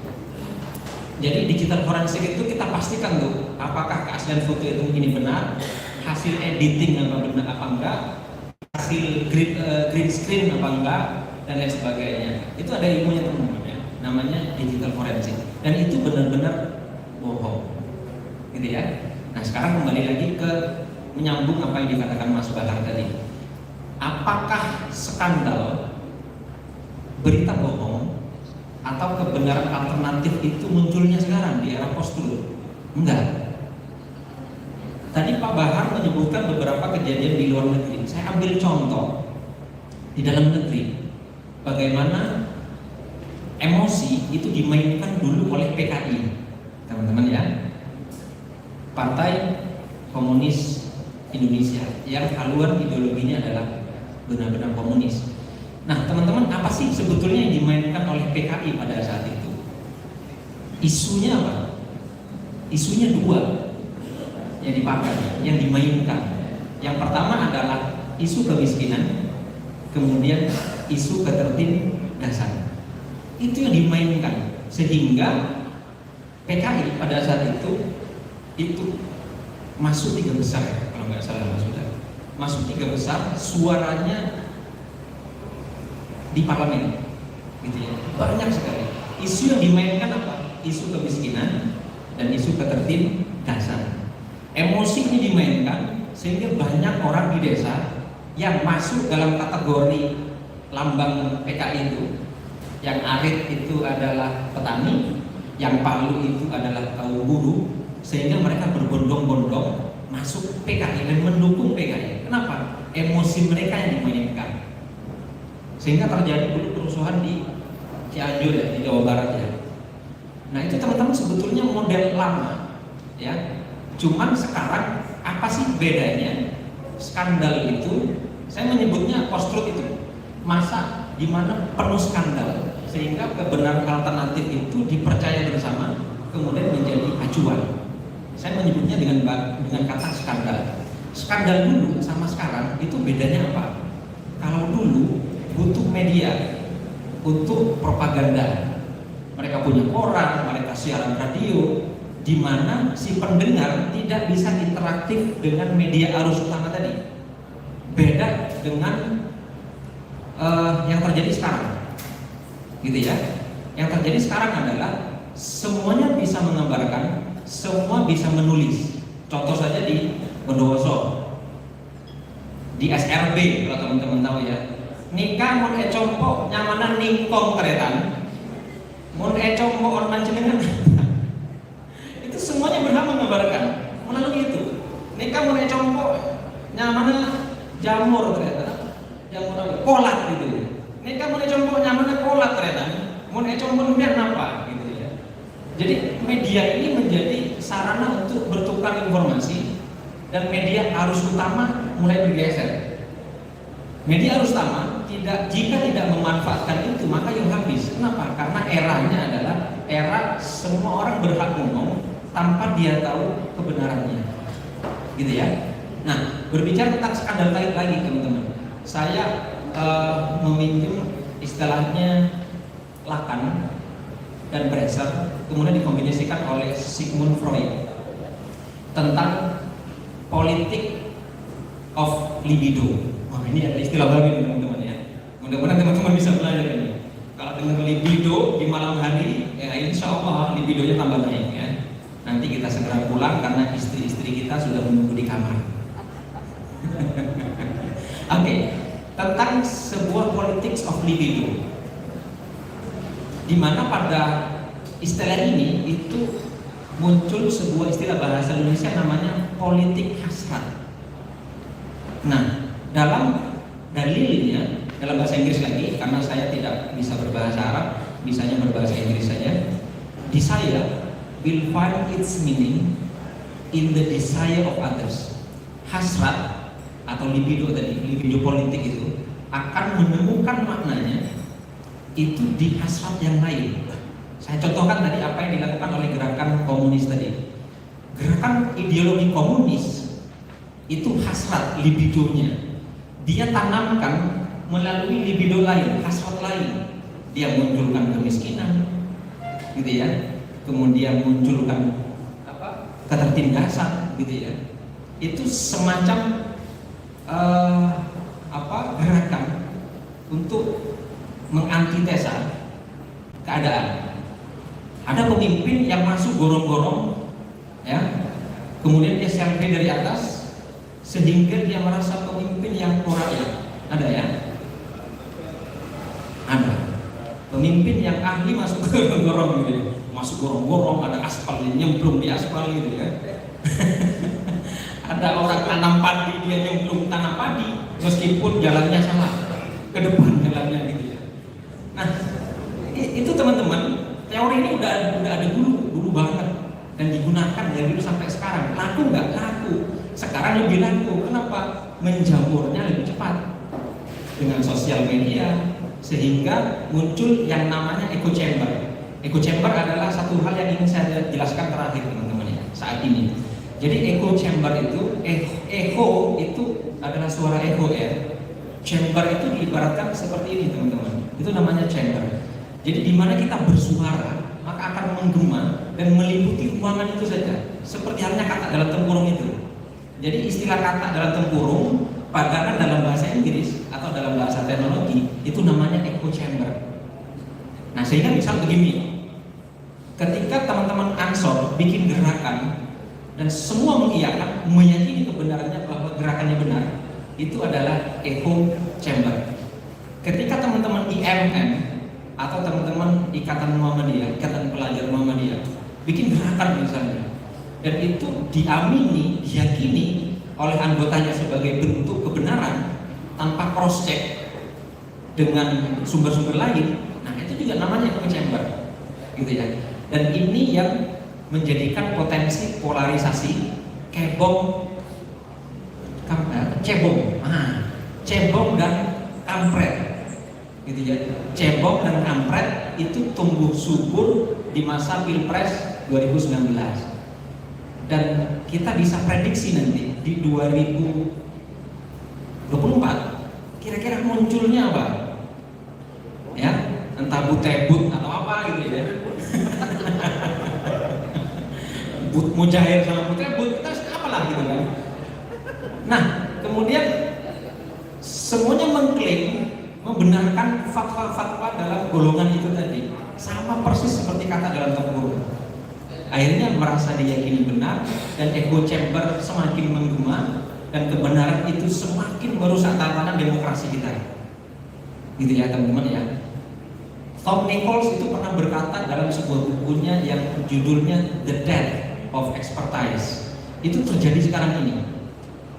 The death of expertise itu adalah matinya kepakaran, matinya pikiran, tumbuh emosi. Itu yang sekarang terjadi. Jadi pikiran kita mati, yang tumbuh subur adalah emosi kita, yang gampang sekali disentuh oleh narasi-narasi di sosial media. Fenomena ini benar-benar terjadi teman-teman. Jadi maka dari itu saya mengajak teman-teman untuk kembali kepada pepatahnya atau dalilnya René Descartes, seorang filsuf Perancis itu tadi. I think therefore I am. Saya berpikir makanya saya ada. Bukan I believe therefore I'm right. Saya percaya makanya saya benar. Gitu teman-teman ya. Oke, mudah-mudahan nanti kita bisa lanjut diskusi teman-teman ya. Oke, terima kasih, mudah-mudahan bermanfaat. Baik, terima kasih atas penjelasan yang kedua dari pemateri Mas Ismail. Jadi berikutnya akan kami buka sesi penanya dua saja kepada rekan-rekan. Kami persilakan. Ya, satu. Oke, yang sudah bertanya sudah. Berikutnya ada lagi dari yang perempuan mungkin. Oke, dua. Oke, yang pertama tanpa mengurangi rasa hormat dimohon untuk ke depan.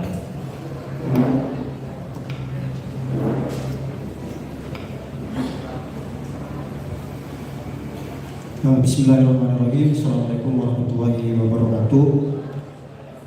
Sebelumnya perkenalkan, nama saya Muhammad Ikram Suharyadi, mewakili dari teman-teman Himpunan Mahasiswa Islam Cabang Bondowoso. Mohon izin pemateri berkaitan dengan dinamika organisasi kemasyarakatan dalam era post-truth ini. Saya ingin menyampaikan dari apa yang saya ketahui di salah satu buku itu yang berjudul Demokrasi di Era Post-Truth. Nah, itu salah satu karya buku dari Kepala BIN kalau tidak salah, cuma saya lupa namanya. Nah, di buku itu sedikit menjelaskan tentang data berkaitan dengan pengguna sosial media. Jadi 76,7 dari total keseluruhan penduduk masyarakat Indonesia semuanya hidup di dalam sosial media, boleh dikatakan seperti itu. Kemudian juga durasi lama penggunaan masyarakat Indonesia berkaitan dengan sosial media itu kurang lebih 8 jam 20 menit. Ya hampir setengah hari lah dari hidup manusia selama 24 jam itu. Artinya apa? Artinya masyarakat Indonesia lebih banyak hidup di depan monitor, kira-kira begitu. Sedangkan hari ini era post-truth ini di mana kita itu kebanjiran informasi gitu. Jadi bukan hanya kebanjiran air ya seperti di Bondowoso gitu, tetapi di dunia maya itu kita sedang mengalami kebanjiran informasi. Sedangkan di era post-truth itu kita kebingungan dalam menentukan mana informasi yang valid, mana informasi yang salah gitu, atau mana informasi yang benar dan mana informasi yang salah. Nah, kembali ke tadi berkaitan dengan definisi post-truth tadi. Jadi kebohongan yang diulang-ulang sehingga kemudian menjadi benar, kira-kira begitu. Nah, kebenaran hari ini, kebenaran itu kan secara definisi itu korespondensi antara pikiran dengan kenyataan, kira-kira begitu. Kalau misal saya mengatakan itu di depan air, maka itu benar. Tapi kalau saya mengatakan itu bukan air atau kopi, salah gitu. Artinya ada korelasi gitu antara pikiran dengan kenyataan, ada keselarasan gitu. Nah, hari ini saya melihat di era post-truth itu kebenaran itu dipengaruhi oleh banyaknya opini. Jadi kalau dalam ilmu matematika itu dikatakan modus gitu. Jadi data yang paling sering banyak muncul, sehingga itu yang menjadi referensi bahwa itu adalah yang benar. Contoh semisal teman-teman yang ada di sini beranggapan bahwa di depan itu air keras. Jadi 50 yang ada di sini berasumsi bahwa di depan itu air keras. Kemudian 10 orang berasumsi bahwa itu air putih, maka kebenarannya itu berdasarkan pada asumsi yang terbanyak. Itu yang terjadi pada era post-truth kalau yang saya pahami begitu. Nah, sehingga informasi itu kemudian disebarluaskan, didistribusikan. Jadi kemudian nanti konsekuensinya ada istilahnya itu miskomunikasi. Jadi miskomunikasi itu kalau kita pahami teman-teman, jadi dia itu tidak tahu bahwa dia itu benar, tapi sudah didistribusikan. Tapi dia percaya kalau itu benar. Nah, itu miskomunikasi.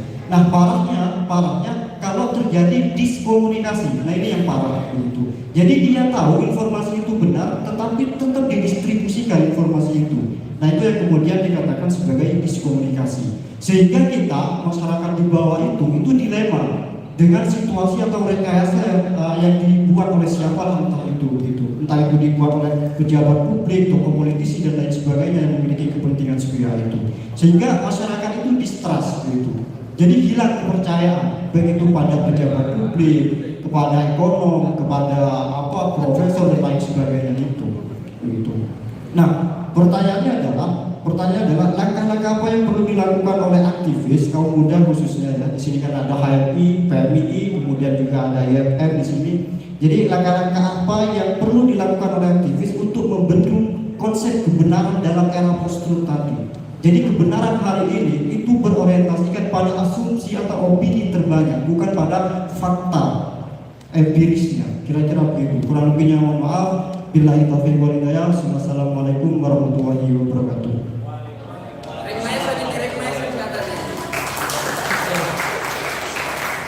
Oke, berikutnya penanya kedua, singkat dan jelas ya, karena waktu sudah menunjukkan pukul 21.00. Ya baik, terima kasih. Assalamualaikum warahmatullahi wabarakatuh. Di sini sudah lebih ke mengarah kepada tentang teknologi, berbicara era post-truth. Di negara kita sendiri, negara Indonesia ini masih lebih banyak menjadi warga yang konsumtif terhadap teknologi. Saya pernah melihat di YouTube itu ada di negara di Eropa sudah lebih menggunakan digitalisasi dalam pelayanan masyarakat. Semua pelayanan sudah menggunakan digitalisasi. Nah, di sini bagaimana langkah-langkah ataupun masukan dari pemateri kita sebagai warga Indonesia itu paham bagaimana memanfaatkan teknologi yang sudah canggih di masa sekarang. Contoh, kalau kita berbicara media sosial di YouTube, itu bukan kita hanya sebagai penonton saja, tapi bagaimana kita bisa membuat YouTube itu bermanfaat bagi kita. Segala media sosial itu saya melihat bisa menghasilkan sebuah materi. Nah, di situ media kebanyakan hanya digunakan sebagai media informasi, memberikan informasi yang tidak layak untuk dikonsumsi. Nah, itu yang jadi kekhawatiran bagi kita, karena kita lebih banyak menjadi warga yang konsumtif terhadap kecanggihan teknologi pada masa yang sekarang. Mungkin itu saja dari saya. Wassalamualaikum warahmatullahi wabarakatuh. Terima kasih kepada dua pemateri. Mungkin langsung dijawab oleh Mas Ismaili. Yang pertama tentang bagaimana demokrasi di era post ini, kemudian langkah apa yang dilakukan aktivis untuk membendung konsep kebenaran di era post. Oke, pertanyaannya bagus sekali ya. Demokrasi di era post yang kita alami bersama itu adalah sebetulnya Indonesia, dalam konteks Indonesia itu adalah matinya demokrasi di Indonesia, atau lebih tepatnya terjadi penurunan kualitas demokrasi kita. Itu terjadi semenjak sebelum Pilpres 2019. Demokrasi kita benar-benar hancur karena hanya dua kata saja, kampret dan cebong.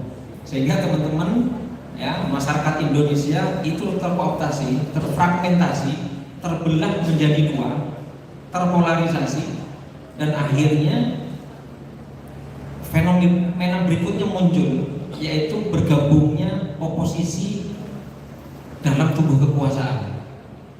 Itu gimana enggak mati benar demokrasi kita.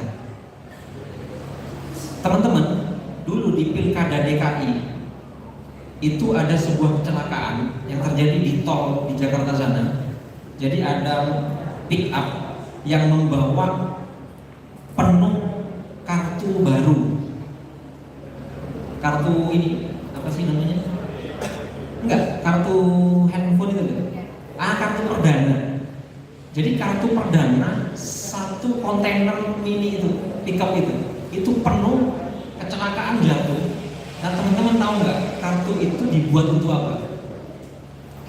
Jutaan kartu itu dibuat untuk menghiasi media sosial, terutama Twitter dan Facebook di Jakarta. Pada saat itu teman-teman mengalami WA dimatikan aksesnya, sehingga orang se-Indonesia bingung karena nggak ada WA. Nggak bisa nelpon istri-istri kita, nggak bisa telepon pacar gitu ya. Gara-gara apa? Hanya gara-gara hoax yang dibikin melalui kartu perdana yang satu pickup penuh tadi. Jadi teman-teman, sosial media benar-benar menjadi satu alat perusak demokrasi pada saat itu. Sehingga yang terjadi adalah kita benar-benar terpecah belah menjadi dua. Kaum penganut mazhab cebong, satu lagi mazhab kampret gitu kan ya. Ini kan dua-duanya udah sama gak benar gitu kan. Cebongnya cebong, kampretnya kampret. Sementara kita dibilangin kampret ya marah gitu kan. Tapi kita masuk dalam sistem itu, masyarakat Indonesia. Akhirnya demokrasi kita benar-benar runtuh, hancur pada saat itu, gitu ya. Sampai sekarang. Sekarang muncul baru lagi nih, ya. Rambut putih sama rambut hitam, jenggot putih sama jenggot hitam jadi ya. Kebetulan jenggot putihnya sudah pergi ke Surabaya. Tinggal jenggot hitam ya. Cuman kalah manis sama punyanya Pak Kadis ya. Ya Pak Kadis itu jenggotnya rapi banget gitu ya. Oke, gitu teman-teman. Nah, kemudian apa sih yang harus dilakukan oleh organisasi kepemudaan seperti teman-teman HMI tadi untuk melawan konsep kebenaran di era post-truth tadi itu, kebenaran yang alternatif, Yang paling kemudian didengungkan kembali adalah gerakan melawan hoax atau gerakan anti hoax. Nah, saya di Relawan Teknologi Informasi sudah sejak lama 2018 melakukan kampanye itu, dan jika ini benar-benar dilakukan secara masif, insya Allah masyarakat Bondowoso juga akan cerdas. Saya bersama teman-teman mencanangkan satu gerakan namanya Bondowoso Smart Digital Society, dan kita keliling se-Bondowoso hanya untuk agar mereka tidak terbawa satu emosi yang dibikin oleh sebuah skandal tadi itu, gitu ya.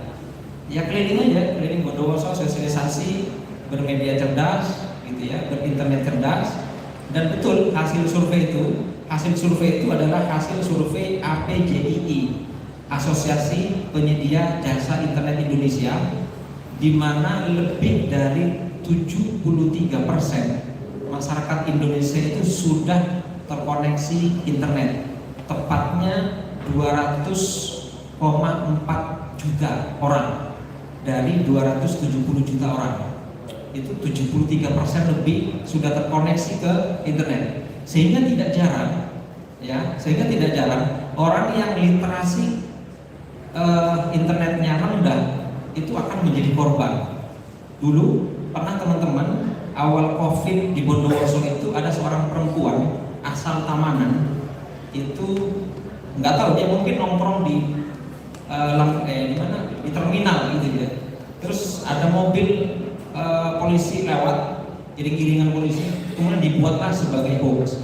Itu masih saya ingat karena itu saya juga yang menemukan titik lokasi dia berada pada saat itu, karena saya tergabung dalam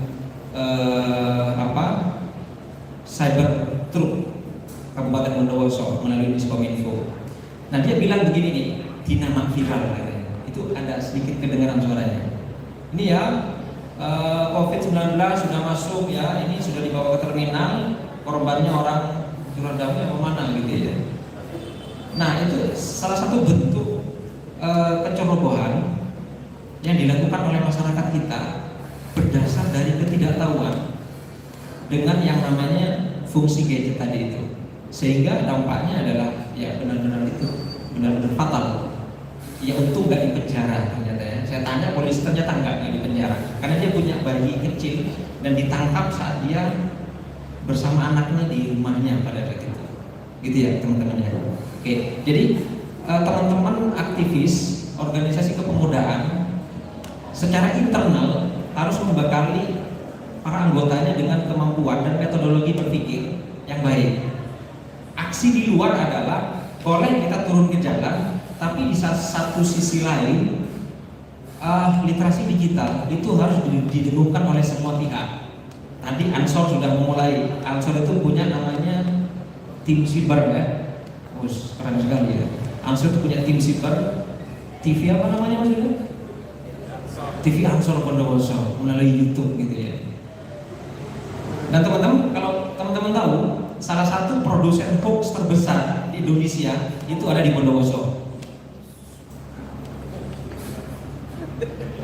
Jangan dilanjut. Enggak, saya ingin tunjukkan bahwa semua orang hampir membuat hoax, dan bikin hoax itu duitnya banyak, gitu ya. Bikin hoax banyak duitnya. Salah satu terbesar adalah ada di Bondowoso. Hoax itu dibuat oleh orang pintar untuk orang bodoh, atau dibuat oleh orang pintar untuk orang pintar juga sama. Karena rata-rata pembuat hoax yang baik itu ijazahnya S2. Ini menurut survei ya. Menurut survei ditemukan bahwa ternyata pembuat hoax yang baik, yang sampai mengubah opini, menggiring opini masyarakat, itu yang kualitasnya sudah tingkat pendidikannya S2 gitu kan. Kerjanya apa? Bikin hoax. Duitnya banyak nggak? Banyak banget. Nanti kita bikin ya. Ya enggak lah gitu ya. Oke, saya kira itu yang pertama. Yang kedua apa Mas Uda ya? Ya, yang kedua terkait ini bagaimana kemudian memanfaatkan teknologi. Ya, salah satunya bikin hoax itu bahasanya. Salah satunya bikin. Jadi gimana? Nanti dilaporkan sama Pak Mul dan Pak Pak Bupati. Pak Bupati anak bikin hoax gitu. Oke, salah satu pemanfaatan teknologi media, ya teman-teman Ansor sudah mulai ya. Nggak tahu saya teman-teman organisasi lain sudah mulai apa belum. Teman-teman kita di Bondowoso sudah muncul satu figur sosok pejuang di daerah, namanya Mas Imam Januar, di kampung YouTuber gitu ya. Itu sudah mulai duluan, dan anak buahnya itu saya lihat sudah mampang di beberapa bank-bank di Bondowoso. Ini anak buahnya Imam Januar ya, itu sudah muncul di sana, dijadikan branding bahwa anak Bondowoso yang cakap digital itu mampu memanfaatkan teknologi informasi untuk dapat duit. Nggak mau nanti jadi PNS itu kalau sudah tahu bagaimana hasil dari seorang konten kreator. Nah, kemudian teman-teman, budaya konsumtif tadi, ini saya buka satu rahasia penting tentang artificial intelligence atau kecerdasan buatan. Coba ya teman-teman ya, kalau teman-teman yang sering scroll atau mencari di mesin pencari gitu ya, satu kata misalnya kuda gitu ya, pengusaha kuda itu di luar lagi, kabur lagi gitu ya. Nah, maka nanti Google, Facebook akan membaca kebiasaan dia. Jadi gini teman-teman, dulu teman-teman kalau baca buku yang dibaca apanya? Bukunya. Tapi sekarang ketika teman-teman membaca informasi di handphone, maka saat itu juga handphone akan membaca kebiasaan teman-teman. Kalau yang sering lihat kakek Sugiono, tahu nggak ya kakek Sugiono ya? Tahu, yang laki tahu, yang perempuan nggak tahu. Kalau sering lihat kakek Sugiono, munculkan satu aja kata kunci itu di HP-nya sekali aja, maka nanti di TikTok-nya akan muncul yang tadi itu, ya paha muncul, Gunung Semeru yang muncul juga. Jadi semua yang berbau seksualitas dia akan muncul hanya karena teman-teman sekali ngeklik itu.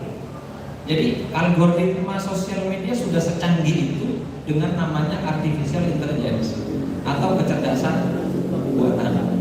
Sekali ngeklik channel xmxx.com, nah ini mana pelakunya ini?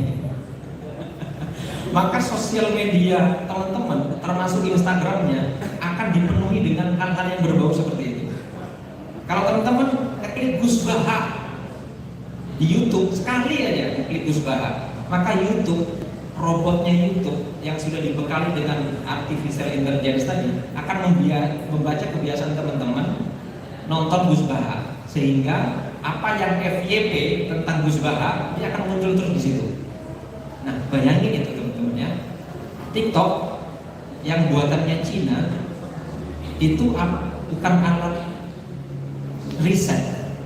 TikTok itu salah satu bentuk alat riset untuk membaca kebiasaan orang Indonesia, sehingga pasar Cina ya, barang-barang Cina mampu dengan elegan masuk ke Indonesia hanya gara-gara membaca kebiasaan orang Indonesia melalui TikTok. Hampir semua yang FYP, termasuk yang kamu nanya, teman-teman tahu ya, kata kamu nanya itu sangat viral, sehingga teman-teman jika melihat sekali aja, maka konten yang memuat kamu nanya itu akan muncul terus di FYP seperti itu. Nah, ini sebetulnya satu alat untuk membaca yang konsumtif tadi, agar satu produk mereka masuk, produk Cina masuk. Teman-teman kalau tahu di Shopee itu 90% lebih produk di Shopee itu adalah produk Cina. Produk Indonesianya UMKM-nya berapa? Kurang dari 10%. 5% aja bagus. Yang ada di marketplace atau bahasa Indonesia apa ya marketplace itu? Loka pasar. Bahasa Indonesia loka pasar. Itu yang paling banyak adalah barang dari Cina, made in Cina. Sampai orang Cina bilang begini, Tuhan itu menciptakan dunia itu hanya 1%, 99% made in China katanya. Ini ideologi komunis mereka. Jadi sampai ngece ke Tuhan gitu ya. Tuhan yang main gitu ya. 1% katanya dunia ini ciptaan Tuhan. 99 made in China. Ini juga buruk bagi kita. Asik TikTokan, asik YouTubean, tapi kita ngasih data gratis ke mereka tentang perilaku kita yang konsumtif itu tadi. Saya kira itu ya untuk menjawab pertanyaan kedua. Mudah-mudahan semuanya manfaat. Terima kasih Mas Yuda. Baik, terima kasih, merupakan sesuatu yang sangat luar biasa. Rekan dan rekan kita yang berbahagia, sebelum kami akhiri, kami minta sedikit close satu patah kata dari Bapak Kepala Dinas. Waktu dan tempat kami aturkan. Terima kasih kepada dua narasumber, juga Mas Huda, moderator yang sudah bisa membawa suasana ini ke kehangatan, bukan kepada kericuhan. Tapi saya mohon maaf terlebih dahulu kepada seluruh yang hadir pada hari ini, termasuk narasumber, karena saya tidak sama dengan dua narasumber. Kalau dua narasumber itu mungkin orator ulung ya. Orator ulung dan politikus ulung, sehingga semua apa yang disampaikan sudah tertata dengan rapi dan bisa diterima oleh teman-teman semua. Karena yang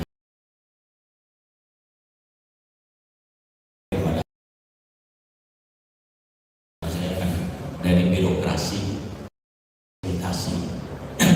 terhadap keinginan dari seluruh peserta maupun masyarakat. Itu adalah tugas dari pemerintah memfasilitasi. Kenapa saya menentangkan narasumber? Karena ketidakmampuan pemerintah untuk menyampaikan orator-orator seperti yang tadi disampaikan, gitu loh, seperti itu. Tapi saya bisa menyimpulkan bahwa kegiatan pada malam hari ini bisa berjalan dengan lancar dan sukses. Dan juga yang tidak kalah pentingnya, tema di atas Pastros Society ini memang benar. Jadi tadi itu disampaikan secara mendetil. Tapi satu pesan saya, selain saya juga seorang Muslim juga Muslim, satu yang tidak pernah dibahas mulai tadi, yaitu mempertebal iman. Kalau imannya sudah tertebal, insya Allah apa yang terjadi di media sosial itu bisa disini dengan baik oleh seluruh masyarakat. Itu perlu dikedepankan, karena pernyataan dan kenyataan itu yang harus kita ungkap. Itu suatu pernyataan atau kenyataan untuk melawan monsters yang terjadi sekarang ini. Itu dari saya, bukan seorang birokrat yang bicara, tapi saya seorang Muslim. Sedikit banyak tentang tahu itu. Kalau iman kita sudah tepat, insya Allah semuanya akan berindah. Yang disampaikan oleh teman kita dari Ansor tadi terkait dengan COVID. Kalau saya secara pribadi percaya bahwa COVID itu ada, karena saya mengalami kena COVID juga. Aduh nih. Ya, bukan konspirasi, tapi itu wabah yang diberikan oleh yang puas kepada untuk introspeksi diri, yang selama ini lupa tentang jati diri kita, bahwa kita ini adalah makhluk buatan yang kuasa. Jadi biar kita tidak sombong bahwa kita bisa menciptakan sesuatu untuk kita bisa membodohi manusia sendiri. Itulah cobaan yang diberikan kepada kita semua. Nah, ini kita harus berpikir ulang. Dan alhamdulillah pada malam hari ini kita sudah mendapatkan itu. Bisa flashback ke belakang apa yang terjadi, dan jangan lupa juga bahwa kita ini adalah manusia yang hidup di era yang serba tidak pasti. Tetapi saya masih beruntung semua yang hadir ini masih tetap mengedepankan akhlak, karena sebagai bangsa ketimuran yang juga tidak lupa terhadap budaya ketimuran, saling toleransi, saling menghormati antar okapi juga kepada narasumber. Itu harapan kami. Masalah ilmu masing-masing manusia itu sama, tinggal penyampaiannya yang berbeda. Ada yang malu, ada yang berani. Tetapi di malam hari ini kita bisa sudah merenung kembali bahwa kita ini semua sama. Dan yang hadir ini saya yakin ini adalah calon pemimpin semuanya. calon pemimpin. Tinggal nanti pemimpin rumah tangga atau pemimpin masyarakat, kan seperti itu. Tinggal kita sendiri, dari niat kita sendiri. Kalau memang ingin besar, ayo kita terjun kepada masyarakat dengan hal-hal yang baik yang kita berikan. Mungkin itu beberapa closing statement saya. Semoga pertemuan kedepannya lebih hangat lagi, lebih bisa membawa berkah dan manfaat, khususnya bagi diri kita sendiri, jangan kepada masyarakat dulu, bagi diri kita sendiri. Kalau bagi diri kita sudah bermanfaat, insya Allah akan bisa ditularkan kepada masyarakat atau tetangga kita. Demikian dari saya, kurang lebihnya mohon maaf. Wassalamualaikum warahmatullahi wabarakatuh. Terima kasih. Kami ucapkan terima kasih kepada seluruh hadirin yang saat ini menyempatkan hadir, mulai dari KB Ansor, IPNU, IPPNU, PMII, HMI, IMM, dan seluruh rekan-rekan kita yang hadir pada malam hari ini. Mudah-mudahan apa yang kita dapat pada malam hari ini menjadi sebuah inspirasi untuk membangun negeri. Dari kami mengutip kata-kata dari Pramudia Anantatur, orang bilang ada kekuatan-kekuatan dahsyat yang tak terduga pada samudra, pada gunung berapi, dan pada pribadi yang tahu benar akan tujuan hidupnya. Dari kami akhiri. Wallahul muwaffiq ila aqwamit thoriq. Wassalamualaikum warahmatullahi wabarakatuh.